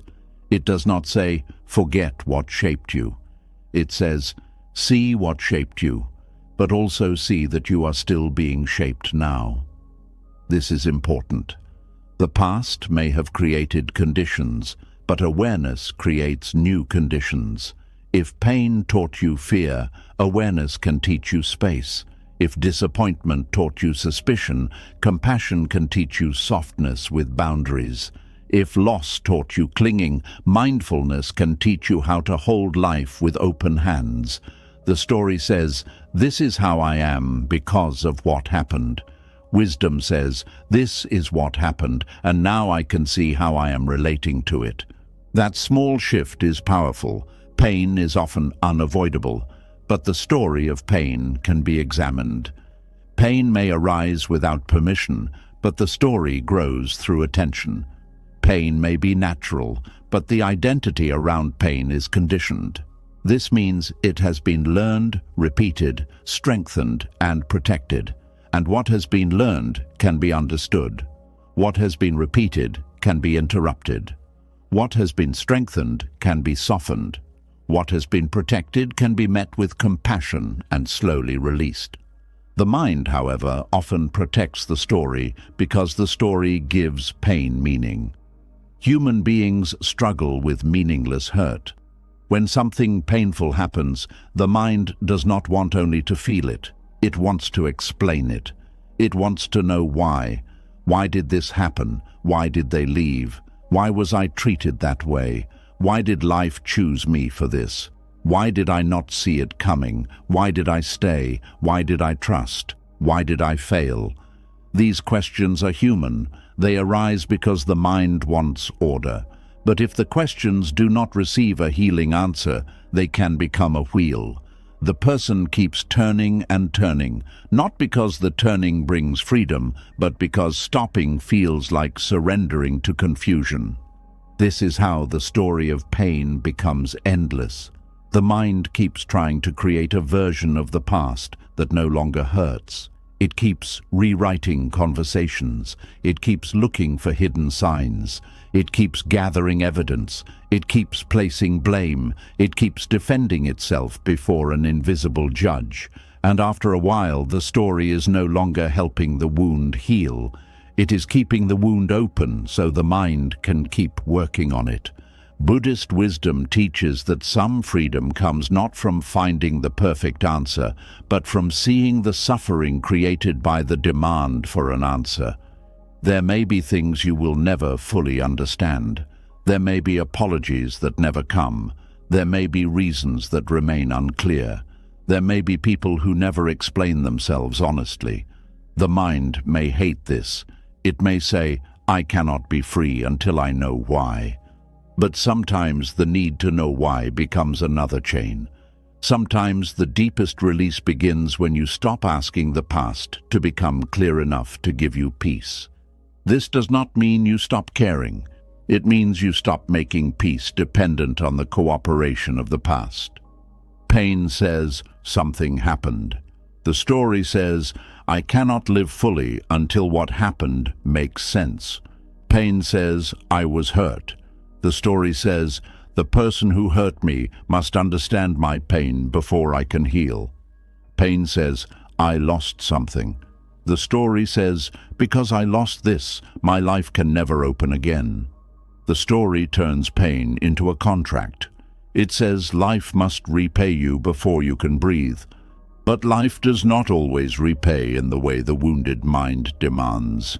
This is why clinging to the story can keep a person waiting at a closed door for years. The Buddha's path points somewhere else. It points to direct seeing, not seeing as thinking more, but seeing as noticing what is actually happening inside you. When the memory comes, what happens in the body? When the old story begins, what emotion feeds it? When you repeat the same sentence about your pain, what do you feel you are protecting? When you tell yourself, I will never be free, what part of you believes that suffering is safer than change? This kind of seeing is not intellectual. It is intimate. It brings you close to the machinery of suffering. You begin to notice that the story is not one solid thing. It is made of images, words, sensations, beliefs, and emotional habits. A memory appears. Then a thought interprets it. Then the body reacts. Then another thought confirms the reaction. Then the identity steps in and says, this is me. If you are unaware, the whole chain happens so quickly that it feels like truth. But when mindfulness grows, the chain slows down. You see the links. And once you see the links, you are no longer completely trapped by them. This is why mindfulness is not just relaxation, it is investigation. It is the calm, patient act of watching how suffering is made, not to blame yourself, but to understand. A person who does not understand how fire spreads cannot stop the house from burning. A person who does not understand how the mind turns pain into identity cannot stop living inside the story. Mindfulness shows you where the spark becomes flame. Sometimes the spark is a real memory. Sometimes it is a tone of voice. Sometimes it is a date on the calendar. Sometimes it is seeing someone else receive what you needed. Sometimes it is silence. Sometimes it is success, because success can awaken the fear of losing. Sometimes it is love, because love can awaken the fear of abandonment. The story of pain is clever. It can attach itself to almost anything. It can turn even blessings into warnings. That is why it must be seen, not obeyed blindly. There is a difference between honoring pain and obeying the story of pain. Honoring pain means you give yourself tenderness. You admit what hurt. You do not force yourself to be fine. You allow grief to move through the body. You seek support when needed. You care for the wounded places with patience. Obeying the story means you let pain define what you are allowed to become. You let it close doors before you reach them. You let it speak for everyone you meet. You let it turn caution into isolation. You let it make your future a servant of your past. Many people confuse these two. They think if they stop obeying the story, they are dishonoring the pain. But the opposite may be true. When you keep obeying the story, you may be making your pain work too hard. You are asking it to explain your whole life, protect your whole future, justify every fear, and carry an identity it was never meant to carry. Pain is a signal. It is not a self. It asks to be felt, understood, and cared for. It does not ask to become the ruler of your life. The story of pain often uses the word always. Always rejected, always unlucky, always misunderstood, always alone, always the one who gives more, always the one who gets hurt, always the one left behind. Be careful with always. It is one of the mind's favorite tools for turning a painful pattern into a permanent identity. Always makes the past seem endless. It erases exceptions. It hides moments of kindness, strength, change, and possibility. It takes one wound and stretches it across your entire life. Buddhist wisdom brings you back to impermanence, not as a cold idea, but as medicine. If everything changes, then always is usually a story. A feeling may return often, but it is not always present. A pattern may be strong, but it is not unbreakable. A wound may influence you, but it is not the whole of you. Even the thought, "I cannot heal," appears and disappears. It is not permanent. It visits, it speaks, it fades. If you can observe it, then it is not your entire self. This is where the Buddhist understanding of not-self becomes deeply useful. Not-self does not mean you do not exist. It means the thing you call me is not a fixed, unchanging object. It is made of changing parts: body, feelings, perceptions, mental formations, and consciousness. Your story of pain is also made of changing parts. It feels solid because you keep gathering those parts and calling them me. But when you look closely, you see movement. Feelings rise and pass. Thoughts rise and pass. Memories rise and pass. Body sensations rise and pass. Even identity shifts depending on mood, place, people, and attention. If the painful self were truly fixed, it would never change for even a second. But it does. There are moments you laugh, moments you forget the pain, moments you care for someone, moments you feel beauty, moments you are curious, moments you are calm, moments you want to begin again. These moments may be brief, but they reveal something important.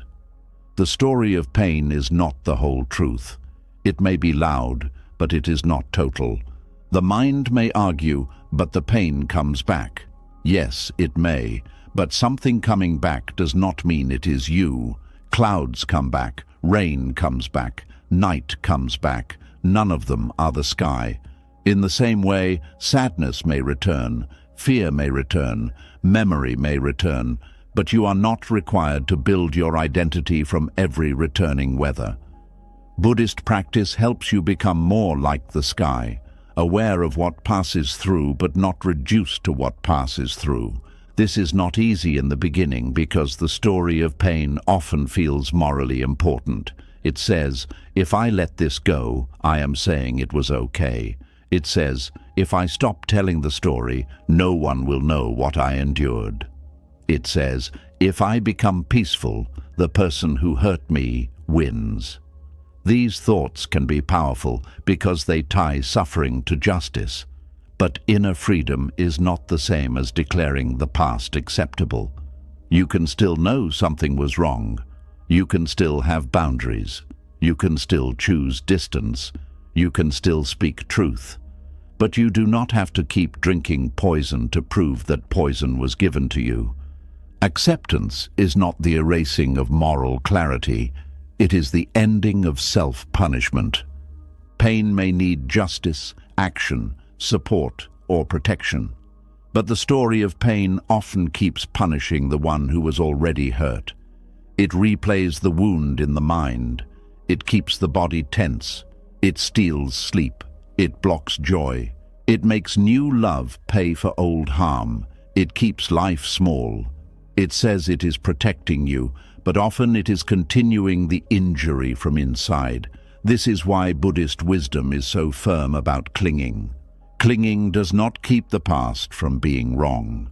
It keeps the past alive in the body.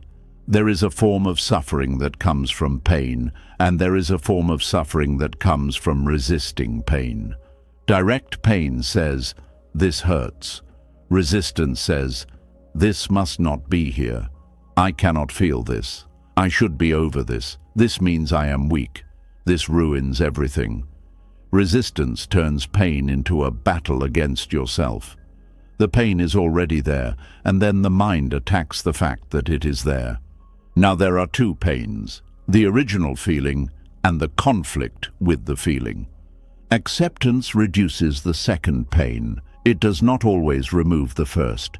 If grief is present, grief may still ache. If loss happened, loss may still matter.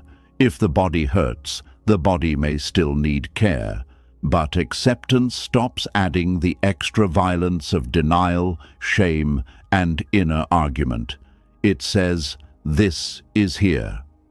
Those three words can be frightening because the mind thinks acceptance means surrendering to pain forever. But actually, this is here is the beginning of honest relationship. You cannot heal what you refuse to meet. The story of pain often lives in time. It reaches backward into memory and forward into fear. It rarely stays in the simple now. It says, because of what happened then, this will happen later. It links past and future with a chain of fear. Mindfulness gently cuts through by asking, what is present now? Maybe a tight chest is present. Maybe sadness is present. Maybe thought is present. Maybe anger is present. But is the whole story present? Is the entire future present?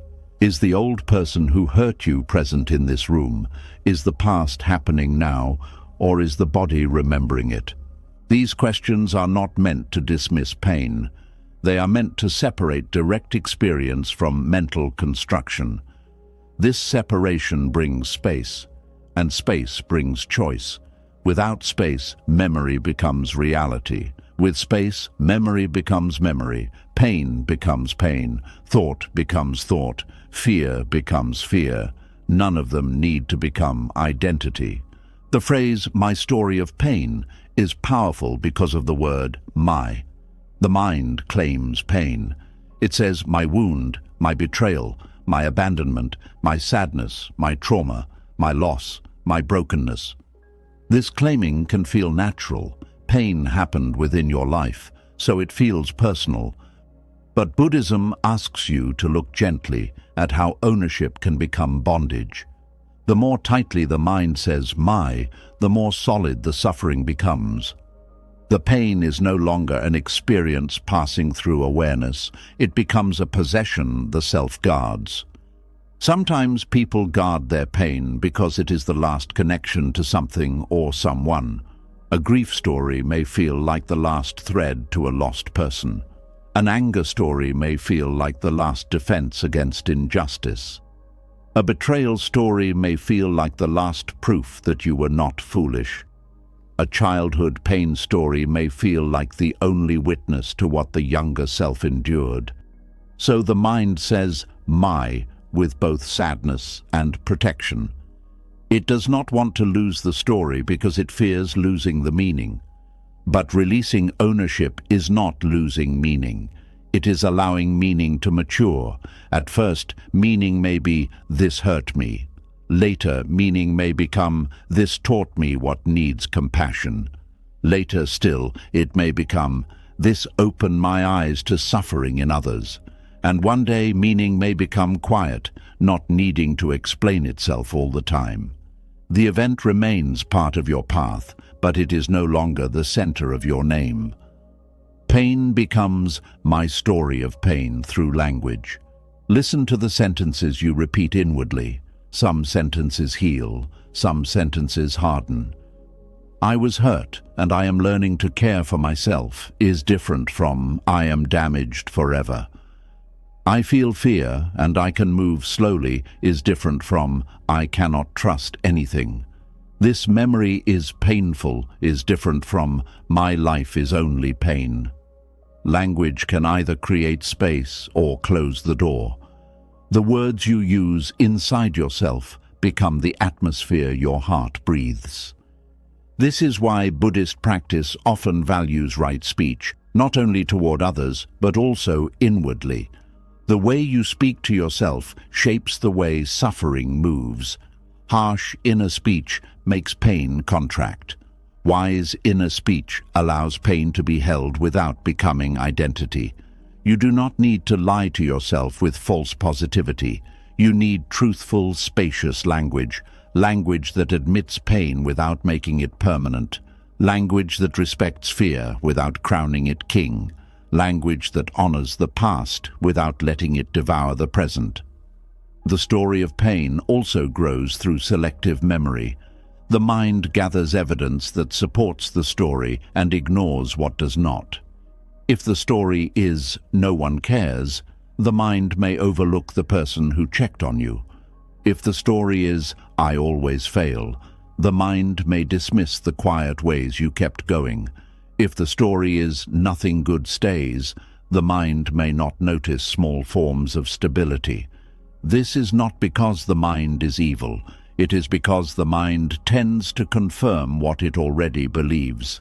Suffering narrows attention. It makes the world look like the wound. Mindfulness widens attention. It does not force you to deny what hurts. It simply asks you to include more of reality. Yes, there is pain. Is there also breath? Yes, there is grief. Is there also the sound of rain, a cup of tea, a person who tried, a moment of rest, a small strength you forgot to count? This wider seeing is not childish. It is not pretending. It is refusing to let pain become the only evidence allowed in the court of your mind. The story of pain often survives by making everything personal. A delayed reply becomes abandonment. A neutral face becomes judgment. A change in plans becomes rejection. Someone else's mood becomes proof that you are unsafe. The mind shaped by pain turns ordinary life into evidence for the old wound. This is exhausting.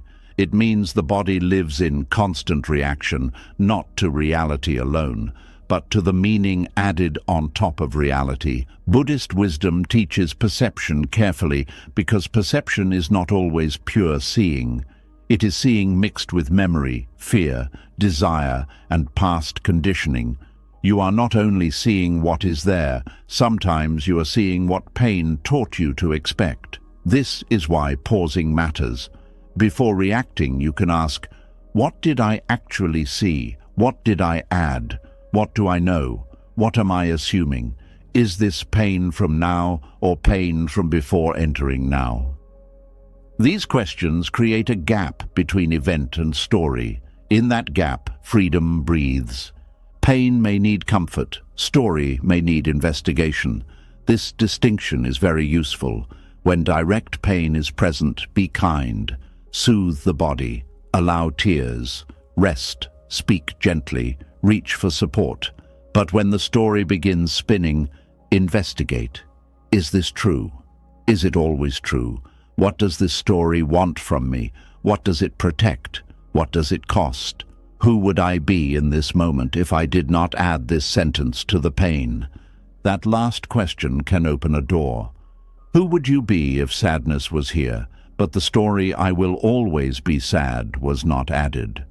Who would you be if fear was here, but the story "I am unsafe everywhere" was not added?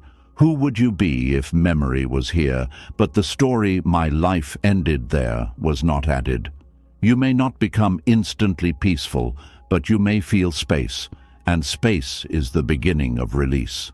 The mind may say, but if I stop telling the story, I will forget the lesson.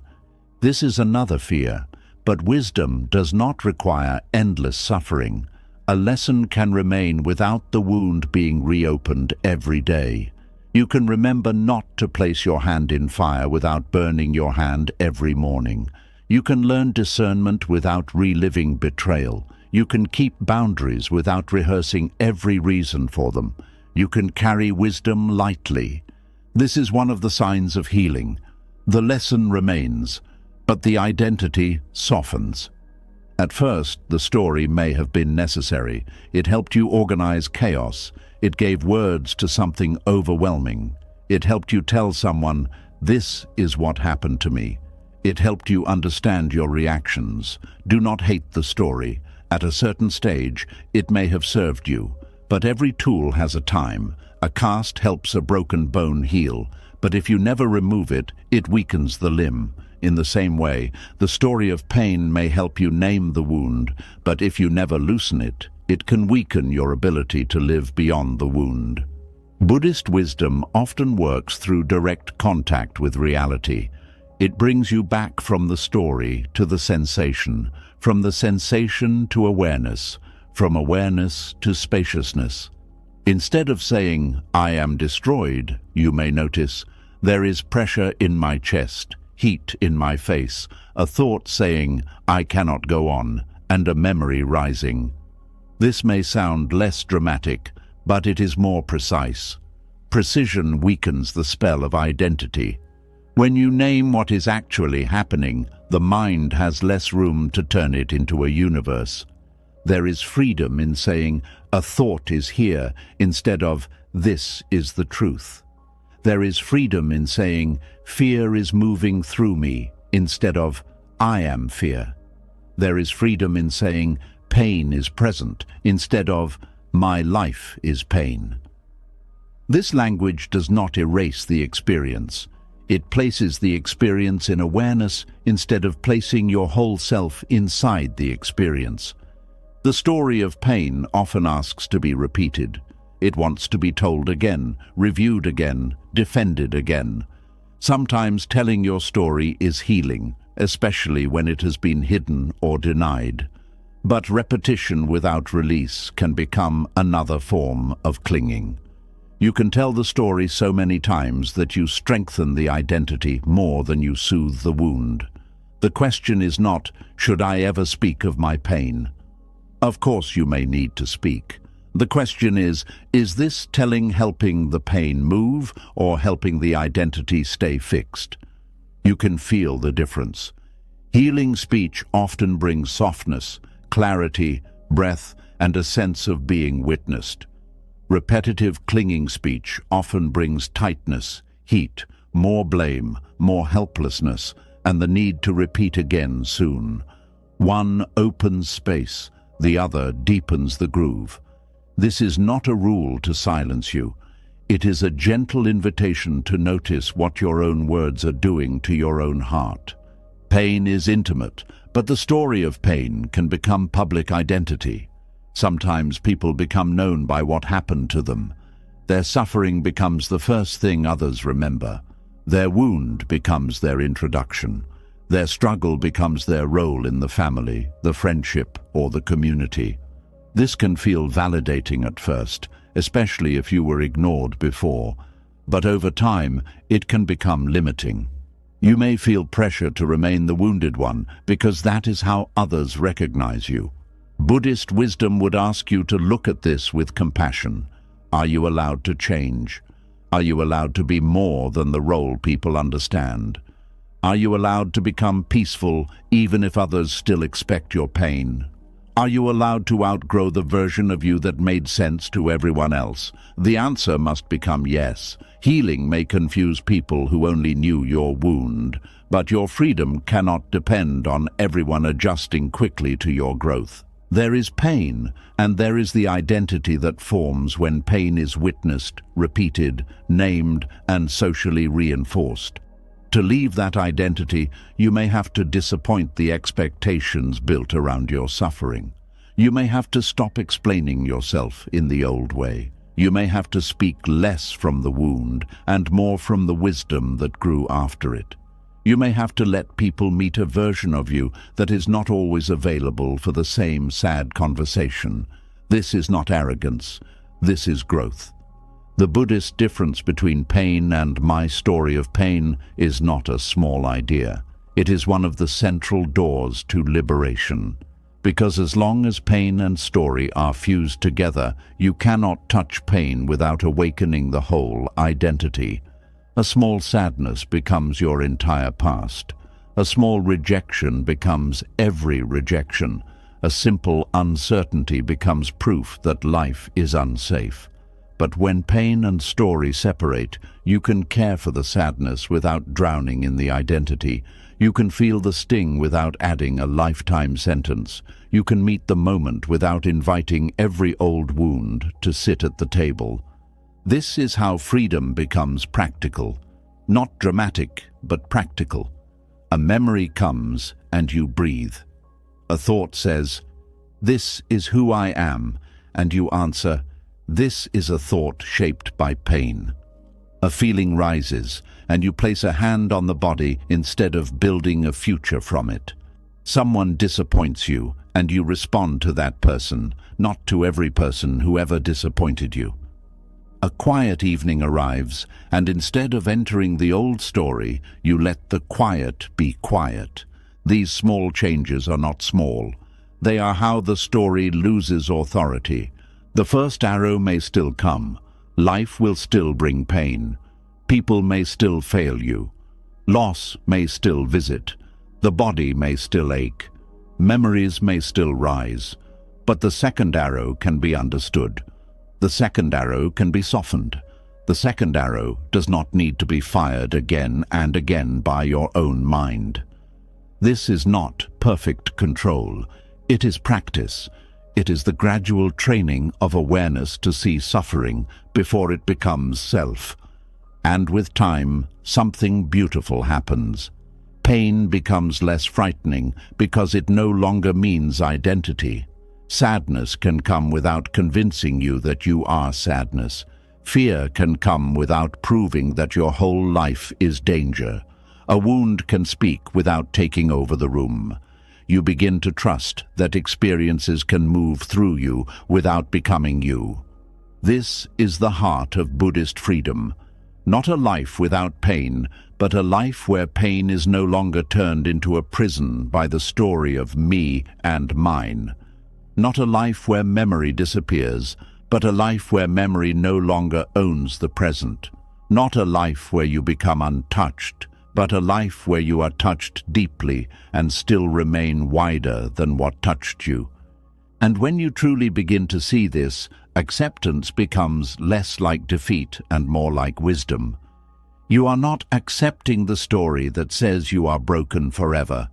You are accepting the direct truth of this moment. You are saying, Pain is here, but I do not have to build a self out of it. Memory is here, but I do not have to live inside it. Fear is here, but I do not have to obey it as truth. The wound was real, but the story is not my master.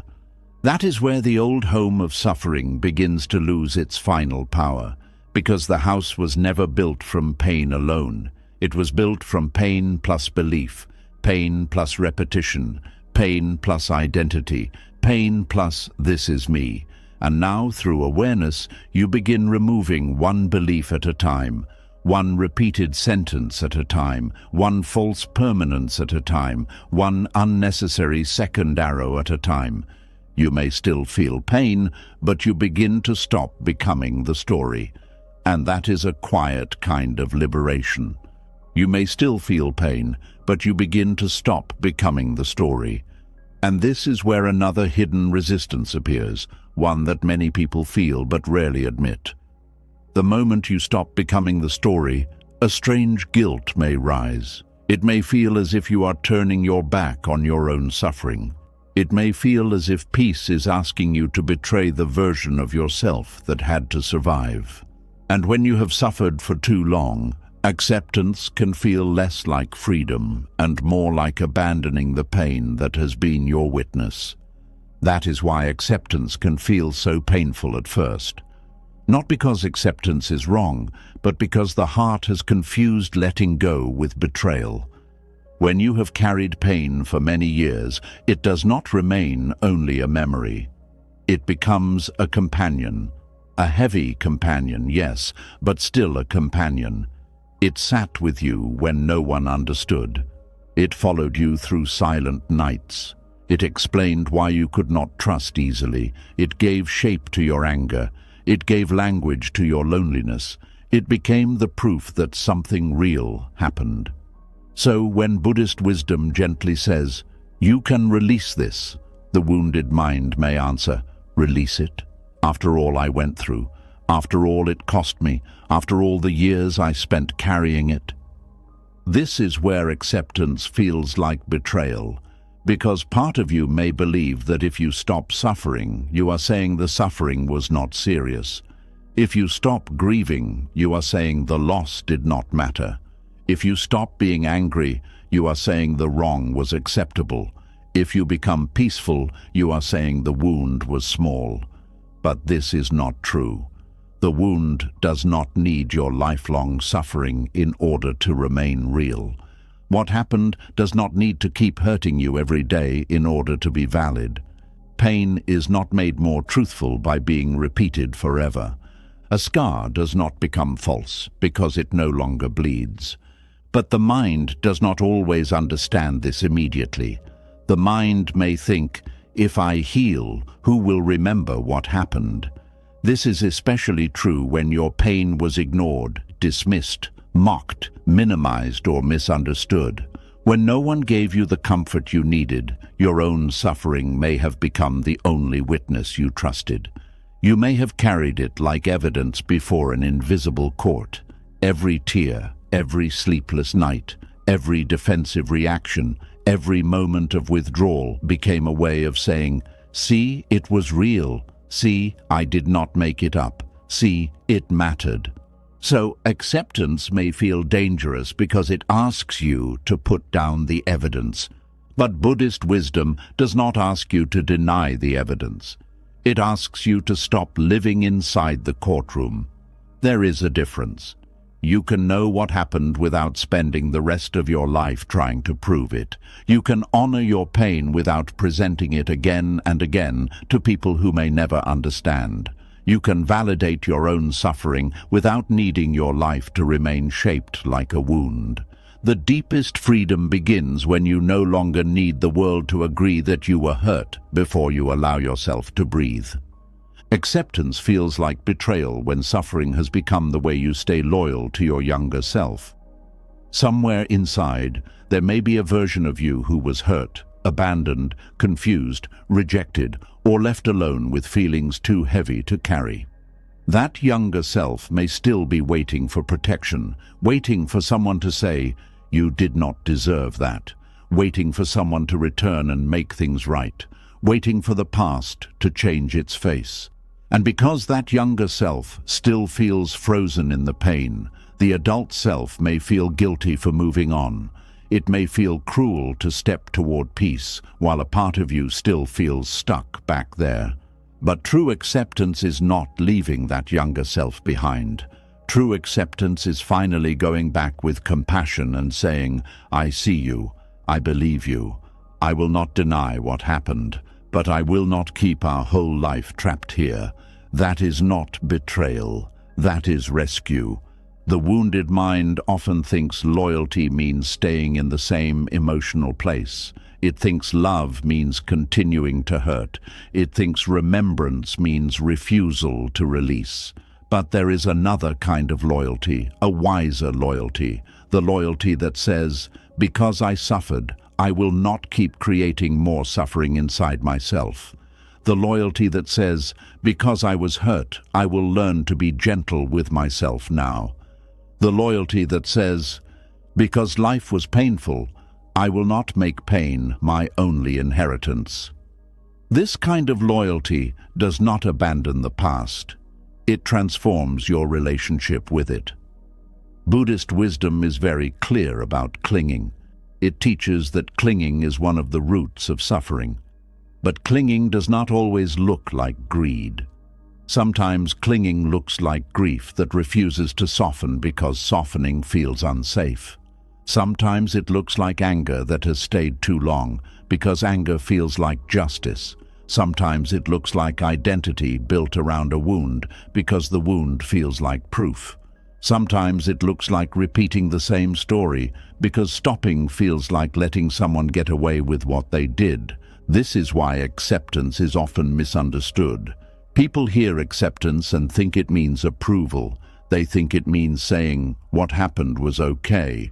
They think it means becoming passive, silent, weak, or indifferent. But Buddhist acceptance does not mean calling darkness light. It does not mean pretending harm was harmless. It does not mean smiling at injustice.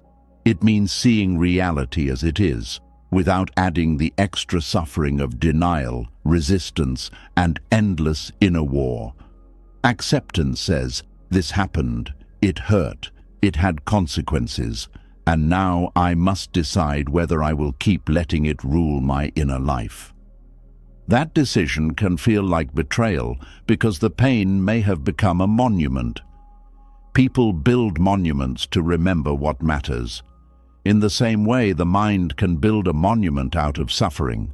It may say, I will never let this go because this pain represents what I lost. But there is a difference between a memorial and a prison. A memorial helps you remember with respect. A prison keeps you from living. If your pain has become a place you visit with awareness, it can teach you. If it has become a place you cannot leave, it controls you. The Buddha's teaching does not remove compassion from pain. It brings more compassion, not less. It says, yes, suffering exists. Yes, your heart was touched. Yes, the wound mattered. But do not add another lifetime of bondage to the wound. This is a deep mercy. Because if you believe healing is betrayal, you may keep punishing yourself out of loyalty to what happened.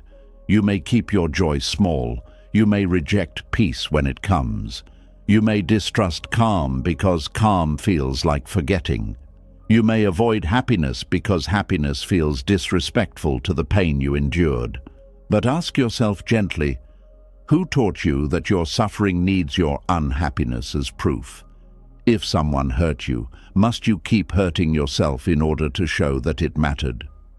If life took something from you, must you also give life your peace, your future, your softness, your ability to love, your ability to rest? If a season broke your heart, must every season after it bow down to that brokenness? At some point, continuing to suffer no longer protects the past. It only steals from the present. Acceptance feels like betrayal when anger has become your only form of power. For many people, anger arrives after pain because the heart needs to defend its dignity. Anger says, that was not right. Anger says, I deserved better. Anger says, I will not let this be ignored. In this way, anger can be useful at first. It can wake you up from numbness. It can help you set boundaries. It can help you stop accepting harm. But when anger becomes your permanent home, it slowly burns the person carrying it.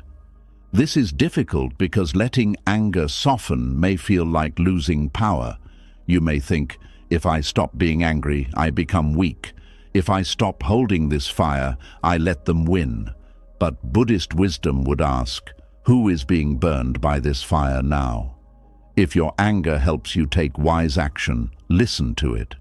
If it helps you protect your life, respect it. But if your anger keeps replaying the wound long after the moment has passed, if it steals your sleep, poisons your relationships, and turns your mind into a battlefield, then it is no longer only protecting you, it is consuming you. Peace is not the enemy of justice. Peace is the place from which you can see clearly. A mind trapped in rage may react, but a mind grounded in awareness can respond. It can set boundaries without becoming cruel. It can walk away without needing revenge. It can remember without being ruled by memory. It can say, "This was wrong," without letting wrongness become its whole personality. Acceptance also feels like betrayal when grief has become the last thread of love. Sometimes people are afraid to heal because they fear healing will weaken their connection to what they lost. If they stop crying, will it mean they stopped caring? If they feel joy again, will it mean they have forgotten? If they build a new life, will it mean the old life no longer mattered? These fears can make the heart cling to sorrow, as if sorrow is proof of love. But love is not measured only by pain. Love can remain as gratitude. Love can remain as tenderness. Love can remain as wisdom. Love can remain as the way you live, the way you treat others, the way you carry forward what mattered. Grief may be one expression of love, but it is not the only expression. If you believe grief must stay sharp forever for love to stay real, you may deny love the chance to become spacious. Buddhist wisdom teaches impermanence not to make the heart cold, but to help the heart hold life more wisely. Everything changes. The form changes. The closeness changes. The body changes. The relationship changes. The season changes. But love, when purified by awareness, does not have to remain trapped in the shape of pain. It can become blessing. It can become compassion. It can become a quiet strength that says, "This mattered deeply, and because it mattered, I will live with more presence, not less." Acceptance feels like betrayal when you believe suffering is the price of meaning. Some people have endured so much that pain becomes the deepest thing they know. They begin to feel that suffering makes them serious, wise, special, or spiritually deep. They may not say this openly, but somewhere inside, they may fear that without pain, they will become ordinary. Without the wound, what will make them different? Without the struggle, what will give their life weight? Without the story, what will people see?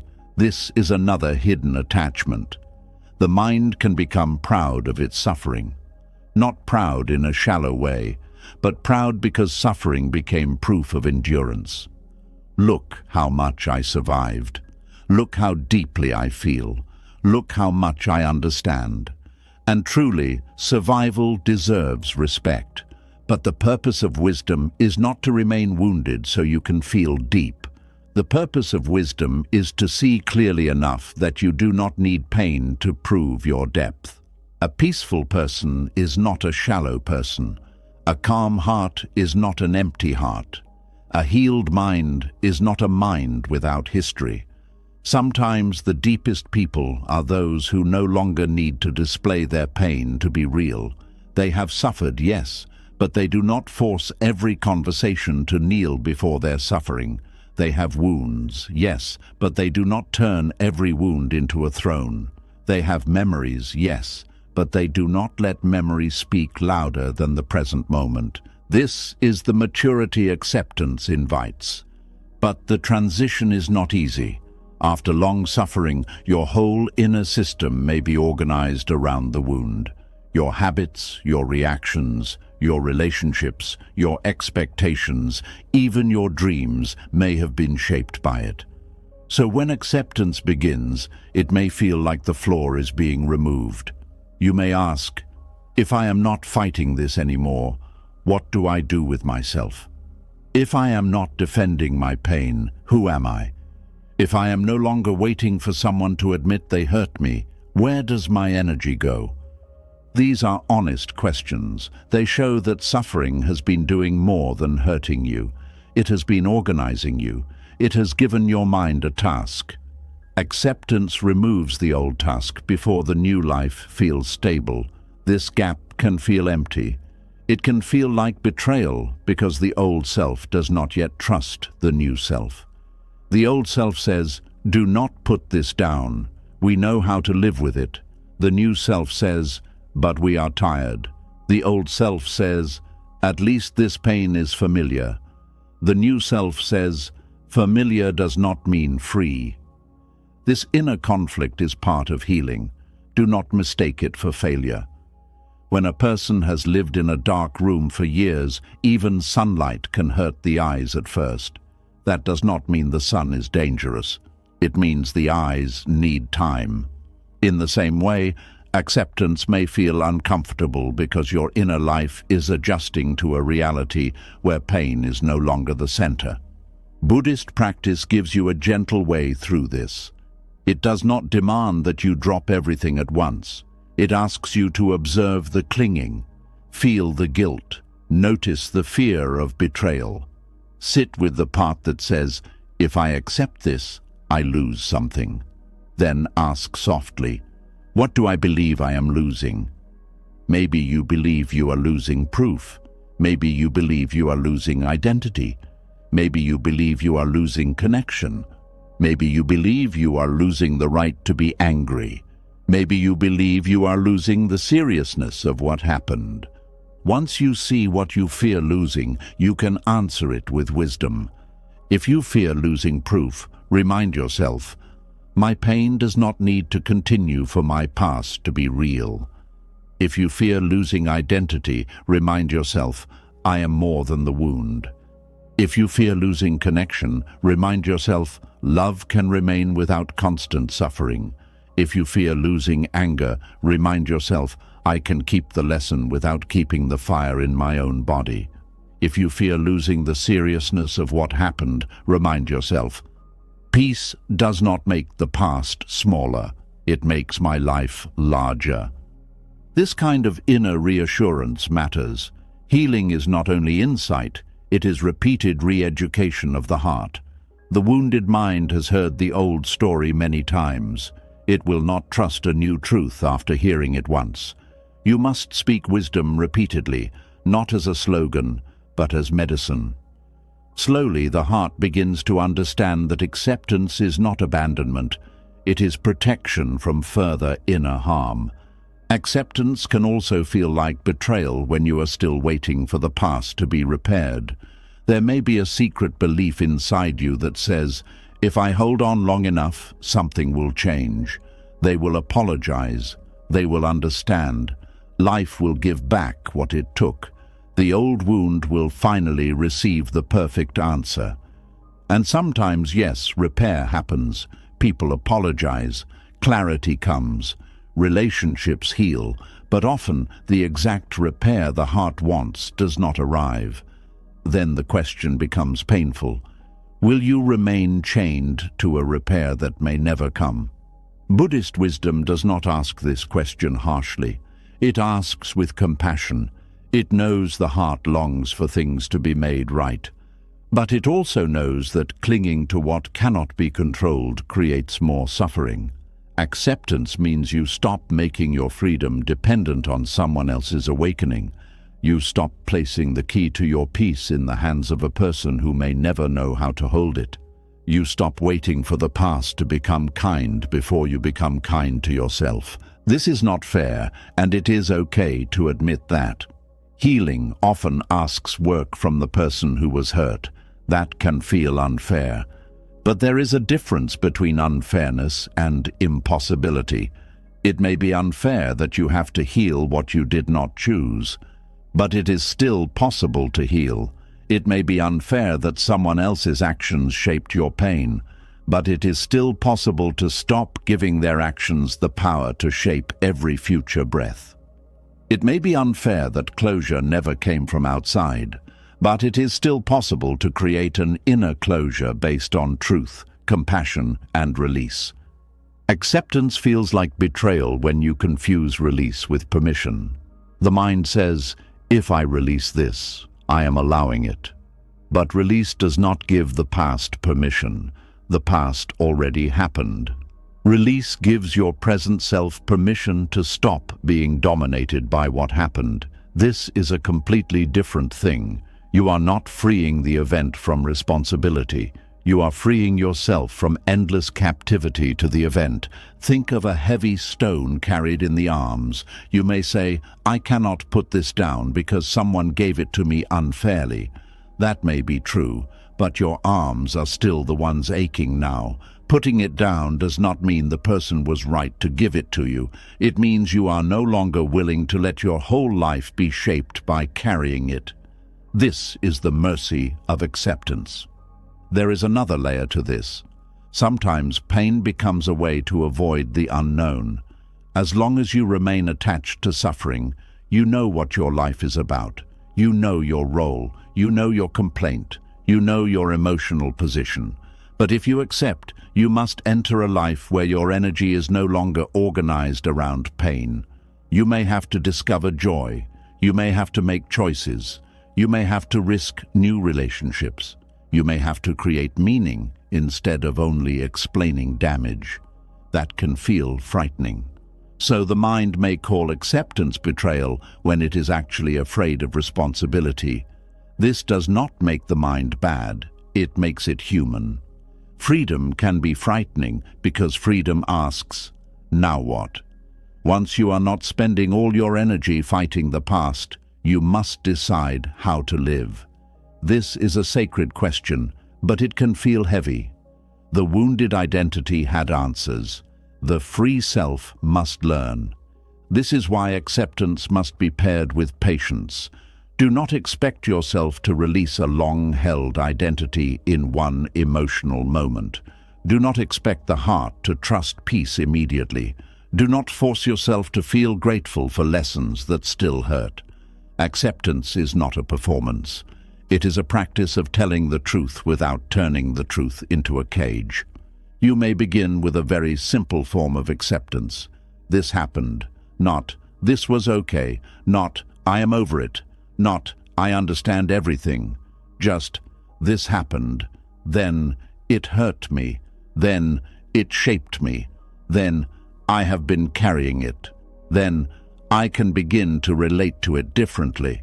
These sentences move slowly because the heart moves slowly, but each one brings you closer to freedom. Acceptance also means accepting your resistance to acceptance. This is very important. Many people suffer because they are not only in pain, they are angry at themselves for not being past the pain. They think, I should have let go by now. I should be wiser. I should be stronger. Why does this still affect me?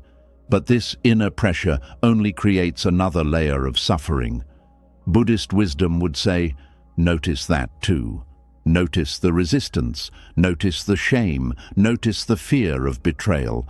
Let even that be included in awareness. When everything is allowed to be seen, nothing has to hide in the dark. If acceptance feels like betrayal, you do not need to pretend it feels beautiful. You can say, a part of me feels guilty for healing.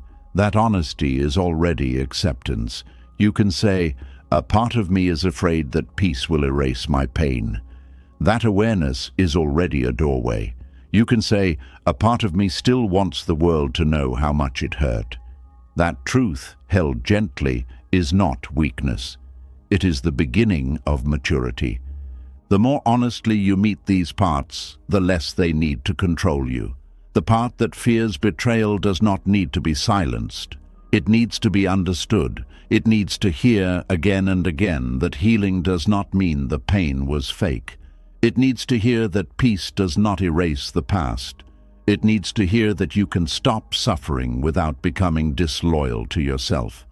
It needs to hear that the wound is allowed to be real, even if your life becomes beautiful afterward. That last truth may be the hardest. Your wound is allowed to be real, even if your life becomes beautiful afterward. Your past is allowed to be painful, even if your future becomes peaceful. Your loss is allowed to matter, even if laughter returns.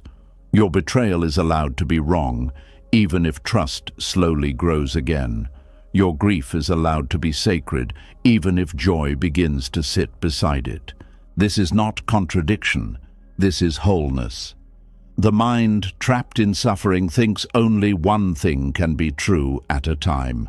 Either I hurt or I heal. Either it mattered or I move on. Either I remember or I betray. Buddhist wisdom teaches a wider way.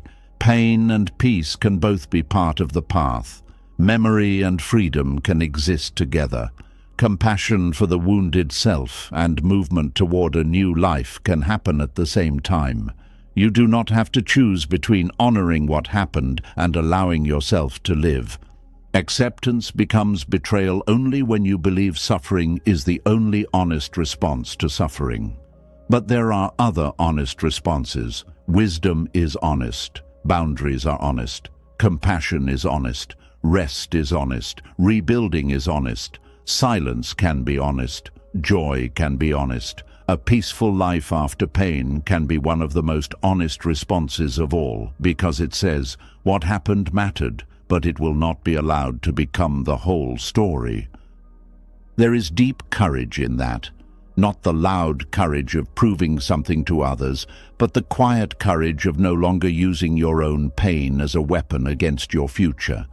The courage to stop asking suffering to validate you. The courage to let the past be real without making it your ruler. The courage to disappoint the part of you that still believes healing is disloyal. The courage to say, I can love the self who suffered without remaining trapped in the suffering. This is where Buddhist acceptance becomes an act of compassion. You are not forcing the heart to forget. You are allowing the heart to stop bleeding for the sake of proof. You are not telling the old wound to disappear. You are telling it, you do not have to carry my whole identity anymore. You are not betraying the pain. You are ending the extra pain created by clinging, and slowly acceptance begins to feel different. At first, it may feel like dropping your guard. Then it may feel like guilt. Then it may feel like emptiness. Then it may feel like quiet. Then, one day, it may feel like mercy. The mercy of not needing to repeat the story every day. The mercy of not needing to keep your body tense to prove you were hurt. The mercy of not needing an apology before you breathe. The mercy of not needing pain to be your name. This mercy does not come all at once. It comes in small moments when you choose not to reopen the wound unnecessarily. When you remember without feeding the fire. When you validate yourself without demanding that suffering remain visible.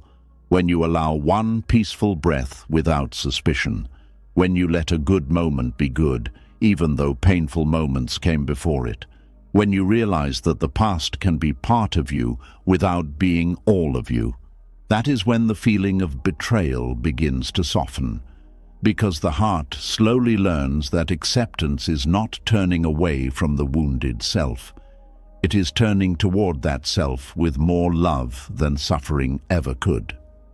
Suffering may have kept the wound alive, but acceptance begins to care for the one who was wounded.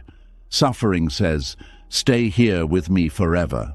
Acceptance says, I will not abandon you, but I will not let this be the end of us. And maybe that is the truest healing.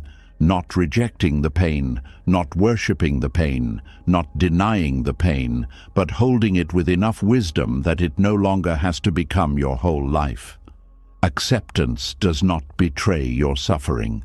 Acceptance betrays the lie that you must suffer forever to prove that you once suffered deeply. Acceptance does not betray your suffering. Acceptance betrays the lie that you must suffer forever to prove that you once suffered deeply.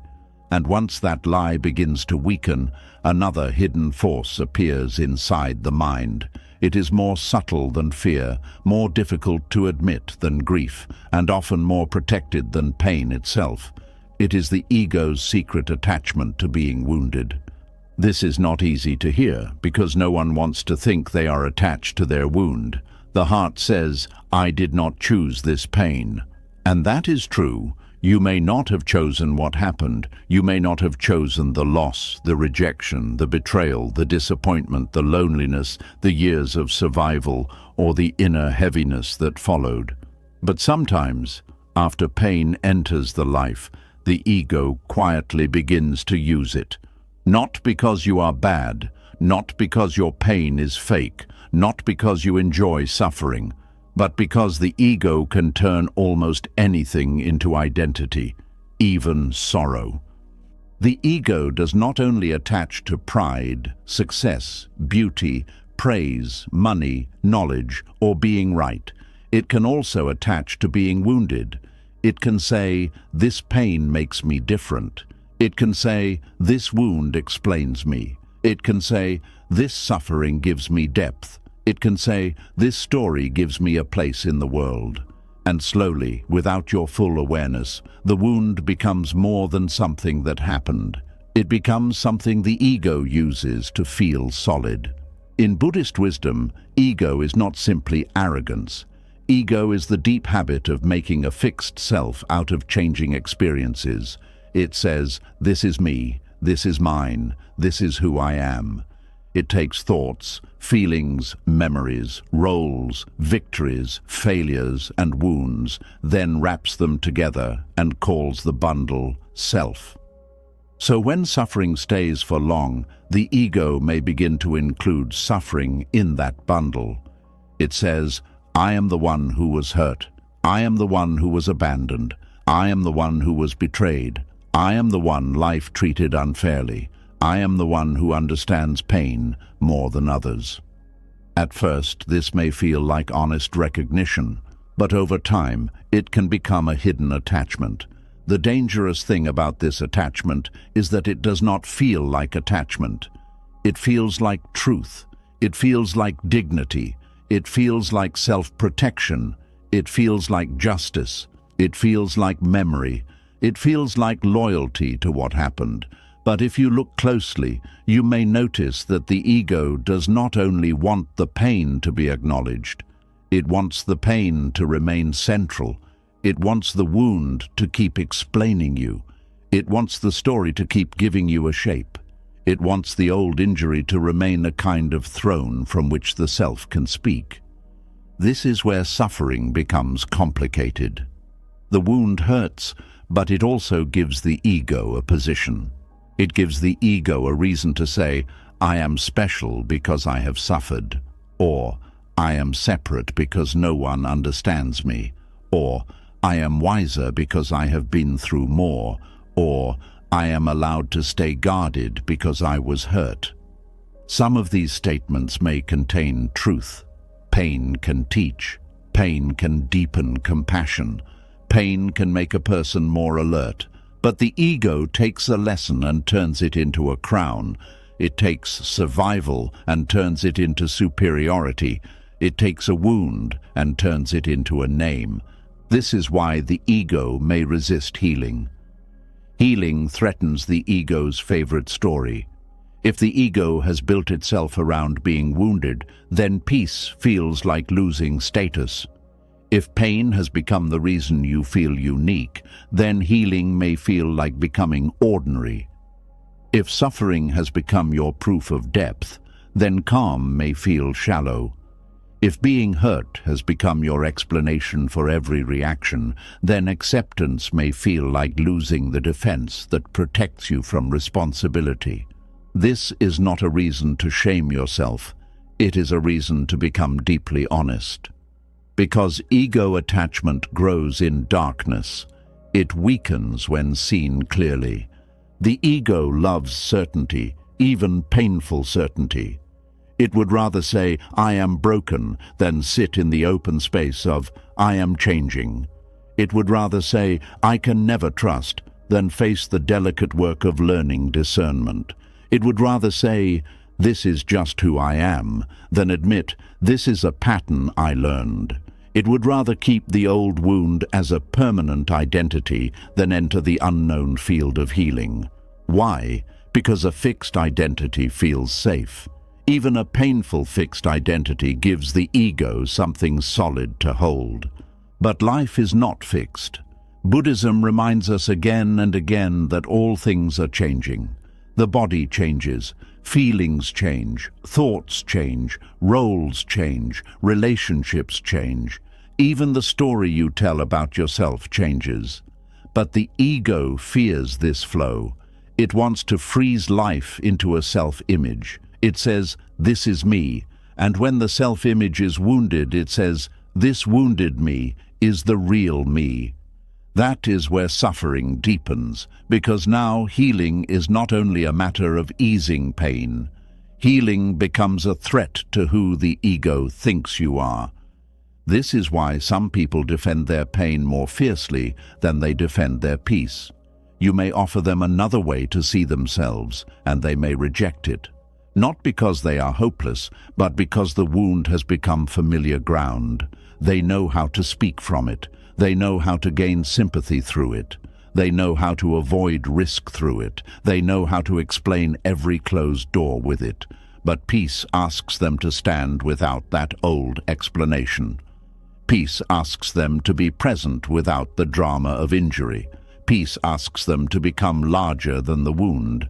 And the ego says, "But if I am no longer this wound, what am I?"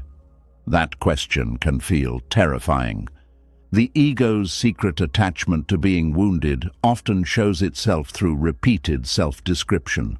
Listen carefully to how a person introduces themselves to themselves. "I am someone who always gets hurt. People never choose me. I cannot trust anyone.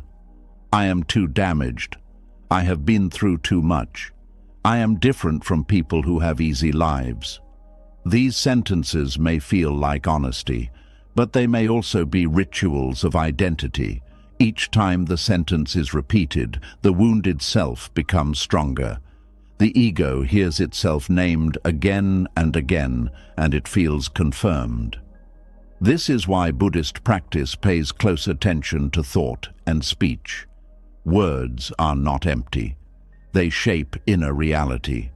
When you keep calling yourself by your wound, the mind begins to bow to that name. When you keep saying, "This is who I am," the heart stops searching for other possibilities. When you keep repeating the old pain as your primary identity, you may not notice the quiet ways you are refusing to let a new self emerge. And yet the goal is not to replace one ego identity with another. Buddhism is not asking you to move from "I am wounded" to "I am perfectly healed and superior." That would only be another ego costume. The deeper invitation is softer. Stop making a fixed self out of any passing condition. Pain is present sometimes. Strength is present sometimes. Fear is present sometimes. Calm is present sometimes. Confusion is present sometimes. Wisdom is present sometimes. None of them needs to become the whole of you. The ego wants to own experience. Awareness simply witnesses it. This is the difference between saying, "I am wounded," and saying, "A wound is being felt." The first creates identity. The second creates space. The first becomes a prison. The second becomes a doorway. When you say, "I am wounded," the wound becomes the center of the self. When you say, "Pain is present," you are still honest, but you are no longer trapped inside the pain as your only name. The ego may also attach to being wounded because the wound gives moral advantage. This is a very subtle point. When a person has been hurt, they may unconsciously begin to feel that their suffering makes them more righteous, more innocent, or more entitled to be understood without question. Their pain becomes a shield against correction. It says, "Because I suffered, no one can challenge me." It says, "Because I was hurt, my reactions are always justified." It says, "Because I have endured, I do not need to examine how I may now be hurting myself or others." This is where pain can become spiritually dangerous. A wound can make you humble, but it can also make you self-protective in a way that refuses accountability. It can open the heart, but it can also harden the ego. It can deepen compassion, but it can also create a hidden belief that your suffering makes you exempt from growth. Buddhist wisdom does not allow this kind of hiding. It offers compassion, yes, but it also offers clear seeing. It says, "You were hurt, and now you must look at what you are doing with that hurt." This is not blame. It is liberation. Because if your wound has become an excuse for every reaction, you remain trapped. If your past has become the reason you never question your present behavior, you remain chained to the past. If your suffering has become a shield against honest reflection, then the wound has become the ego's hiding place. And as long as the ego hides inside the wound, healing will feel like exposure. The wounded ego often says, "Do not ask me to change. Look at what I have been through." But wisdom says, "Because of what you have been through, you deserve to change." The wounded ego says, "My pain explains everything." Wisdom says, "Your pain explains some things, but it does not have to control everything." The wounded ego says, "I cannot help being this way." Wisdom says, "You can begin gently, one moment at a time." The wounded ego says, "If I let go, I lose myself." Wisdom says, "If you let go, you may finally meet yourself without the wound standing in front." There is a kind of identity that forms when suffering becomes a source of attention. This must be spoken about with tenderness. Some people did not receive love when they were joyful, calm, or simply present. They received concern only when they were in crisis. They received tenderness only when they were visibly hurting. They received patience only when they were breaking down. So the ego learned, "Pain makes me seen." It learned, "If I am okay, I disappear." And once the ego learns this, it may resist peace because peace feels like invisibility. This does not mean the person is pretending. It means the nervous system and the ego have learned a painful bargain. Suffering brings connection, but connection based only on suffering is unstable. It keeps the person tied to the role of the wounded one. It makes healing feel socially risky. It creates the fear that if you become peaceful, people will stop caring. But true love should not require constant injury. True connection should not need you to remain wounded in order for you to matter. Buddhist compassion helps you see this without self-hatred. It allows you to say, "Of course I wanted to be seen. Of course I wanted someone to notice my pain. Of course I held on to the language that finally brought care. But I can learn to be seen in peace too. I can learn to receive love without needing to bleed emotionally for it. I can learn to matter even when I am not in crisis." That is a profound shift. To believe you can matter without suffering.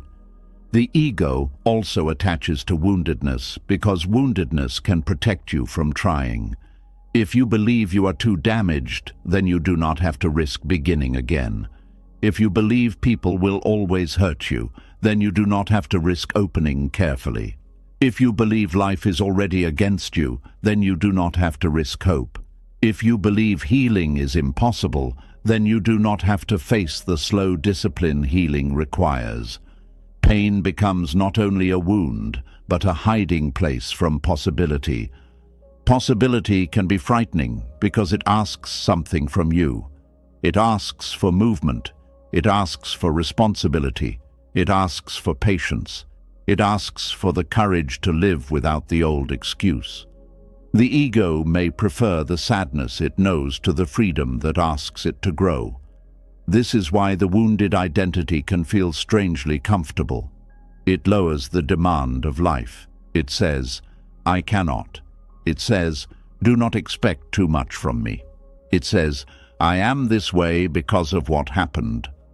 But underneath those sentences there may be a quiet fear of discovering that you are capable of more than your pain has allowed. And that discovery can be both beautiful and frightening, because if you are capable of more, then a new life becomes possible. And if a new life is possible, then the old identity must loosen. The ego does not like loosening. It wants to survive. It wants to remain the main character of your inner story. If it has been playing the role of the wounded one for years, it will not step down easily. It may create guilt. It may create fear. It may create suspicion. It may tell you peace is fake, healing is betrayal, joy is unsafe, and acceptance is weakness.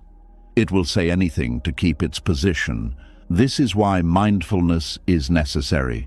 You cannot argue with the ego in the same language it uses. The ego loves argument because argument keeps it central.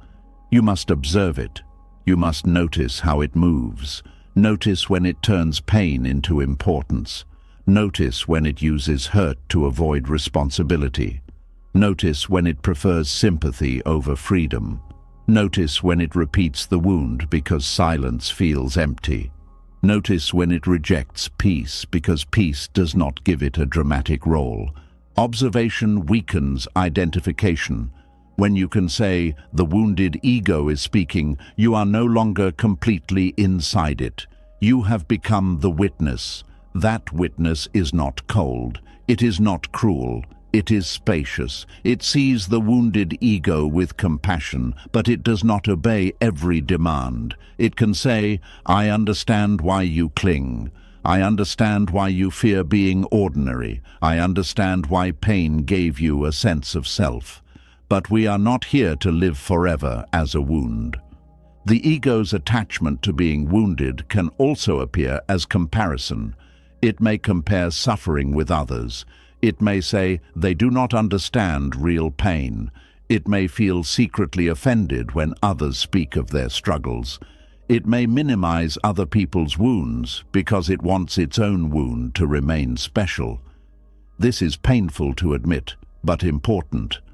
When suffering becomes identity, the ego may begin protecting its rank in the world of pain. It wants to be the one who suffered most, endured most, understood most deeply. But pain is not a competition.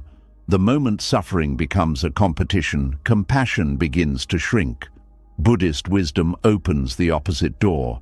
It teaches that suffering is universal, not identical, but universal.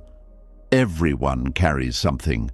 Everyone meets loss, fear, aging, uncertainty, disappointment, and change. When you see this deeply, your own wound does not become less real. It becomes connected to the human condition. Your pain stops isolating you and begins to soften you. This is a major movement from ego to compassion. Ego says, "My pain makes me separate." Compassion says, "My pain helps me understand others." Ego says, "No one hurts like I hurt." Compassion says, "Many beings know sorrow in different forms." Ego says, "My wound makes me special." Compassion says, "My wound can make me kind." This does not reduce your suffering. It releases the need to use suffering as a badge. There is dignity in pain, but there is danger in worshipping it. There is wisdom in remembering, but there is danger in making memory your altar. There is strength in survival, but there is danger in refusing to become anything beyond a survivor. The ego can take the most sacred parts of your healing and turn them into identity. Even spiritual language can become ego's clothing. A person can say, "I am healing," but secretly become attached to being seen as the wounded healer, the deep one, the one with the most powerful story. The ego does not disappear because the language becomes spiritual. It simply learns new words. This is why Buddhist wisdom keeps returning to direct seeing, not the image of healing, not the identity of being wise, not the performance of depth, direct seeing. What is happening now? Is there clinging? Is there fear? Is there pride in pain? Is there resistance to peace? Is there a secret wish to be recognized through suffering? Is there a part of you that does not want to release the wound because the wound gives you importance? These questions are not comfortable, but they are cleansing. They bring humility, and humility is medicine for the wounded ego.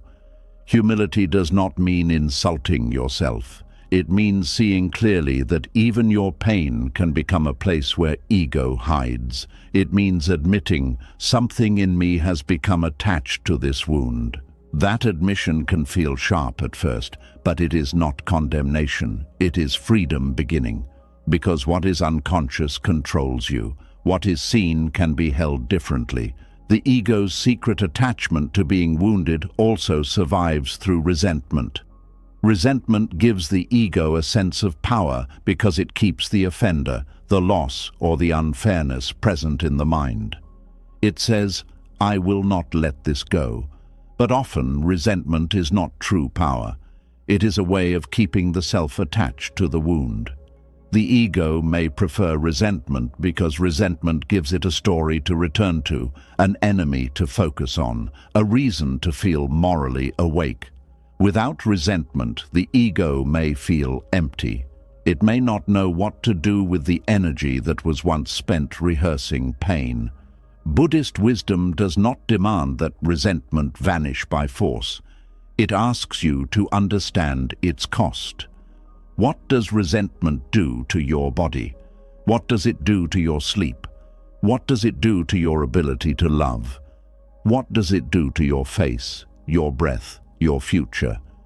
Does it truly protect you, or does it keep you tied to what hurt you? Does it bring clarity, or does it keep the wound fresh? Does it make wise action possible, or does it keep you circling the same fire? When resentment is seen clearly, it begins to lose its holiness.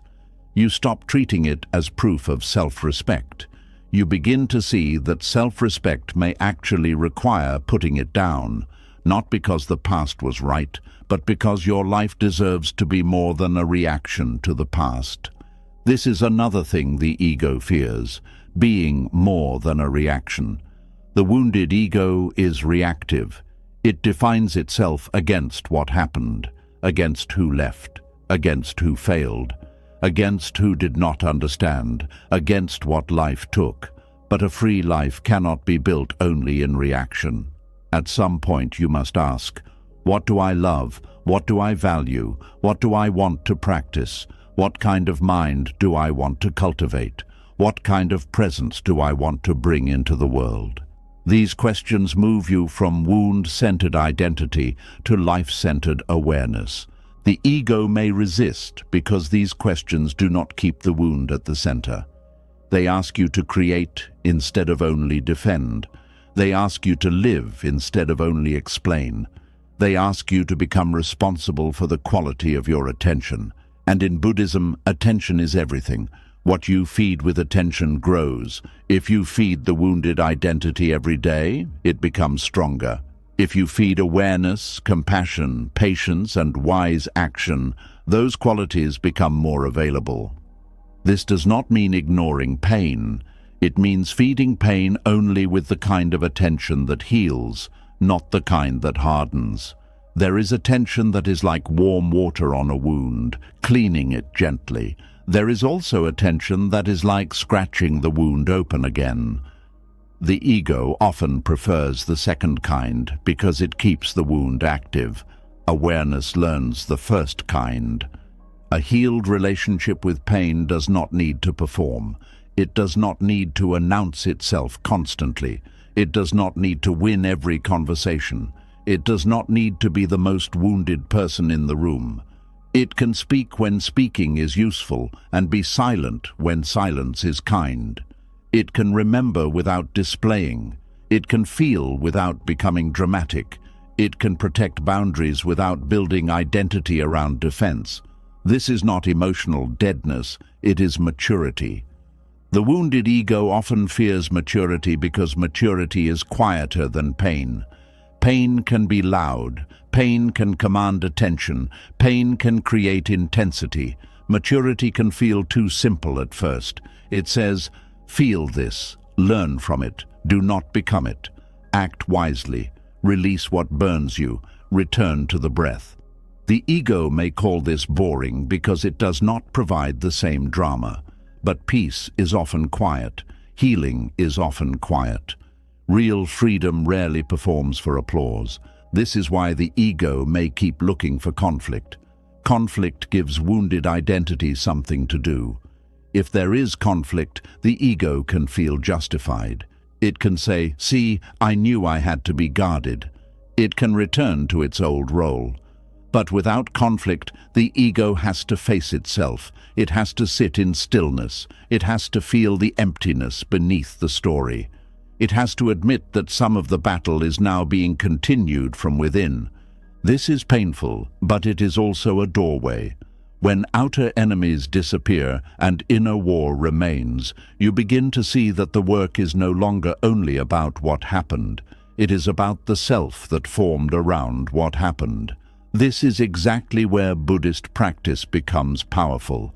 It does not stop at blaming the outer world. It turns the light inward, not to deny the world's harm, but to free the mind from carrying that harm in every breath. The ego's attachment to being wounded begins to loosen when you stop rewarding the wounded identity with constant belief. A thought arises. I am too hurt to change. Instead of bowing, you notice it. A feeling arises. I need this pain to be understood. Instead of becoming it, you hold it gently. A story arises. Without this wound, I am nothing. Instead of obeying, you ask, is that really true? This is how the ego loses power, not through violence, but through non-identification.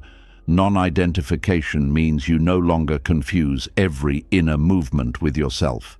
There is fear, but fear is not the whole self. There is hurt, but hurt is not the whole self. There is ego, but ego is not the whole self. There is a story, but the story is not the whole truth. The more you see this, the more space opens, and in that space you can choose. You can choose to validate pain without building identity from it. You can choose boundaries without bitterness as your home. You can choose memory without worship. You can choose wisdom without superiority. You can choose tenderness without helplessness. You can choose strength without remaining hardened. You can choose to be someone who suffered, not someone who is only suffering. The ego may still whisper, but then who are you? And perhaps the answer is not a fixed sentence. Perhaps you do not need to replace the wounded identity with another rigid identity. Perhaps the answer is, I am here, I am aware, I am learning, I am not finished, I am not only what happened, I am not required to make a permanent self out of temporary pain. That answer may feel less dramatic, but it is more alive. The ego wants a statue. Awareness wants a river. A statue is fixed. It cannot grow, it cannot bend, it cannot breathe. A river moves. It changes shape without losing its nature. It meets rocks and keeps flowing. It does not need to announce itself as wounded by every stone it passed. It simply continues. Buddhist wisdom invites you to become more like the river, not untouched, but moving, not careless, but free, not without memory, but not imprisoned by memory. The secret attachment to being wounded is healed through compassion and clear seeing together. Compassion alone may comfort the wound, but leave the ego hidden. Clear seeing alone may become harsh if it lacks tenderness. Together, they create balance. Compassion says, I understand why you became attached to this wound. Clear seeing says, but this attachment is now causing suffering. Compassion says, you are trying to protect yourself. Clear seeing says, but protection has become a cage. Compassion says, we will not shame the wounded self. Clear seeing says, we will not let the wounded self rule forever. This balance is the middle way. Not denial, not obsession, not self-blame, not self-excuse, not clinging, not cold rejection. A gentle seeing that is strong enough to tell the truth and kind enough to hold what trembles. As this attachment softens, you may feel grief, because the wounded ego, for all its problems, gave you something. It gave you a role. It gave you an explanation. It gave you a way to feel important when you felt powerless. It gave you a way to demand recognition when you felt unseen. Releasing it may feel like becoming empty for a while. Let that emptiness be there. Do not rush to fill it with a new identity. Sometimes emptiness is not loss. Sometimes it is space being cleared. In that space, new qualities can grow, not the dramatic qualities of the wounded ego, but quieter ones: patience, discernment, humility, soft strength, real compassion, honest boundaries, a deeper ability to listen, a lighter way of moving through the world. These qualities may not shout, but they are powerful. They do not need suffering as their throne. They arise from awareness. Eventually you may see that being wounded was never your deepest identity. It was a condition, a painful condition, a meaningful condition, a condition that shaped you, taught you, challenged you, and perhaps changed the direction of your life. But still a condition, not the final truth of who you are, not the permanent self, not the whole sky. And when this becomes clear, the ego loses its secret grip. You no longer need pain to make you special. You no longer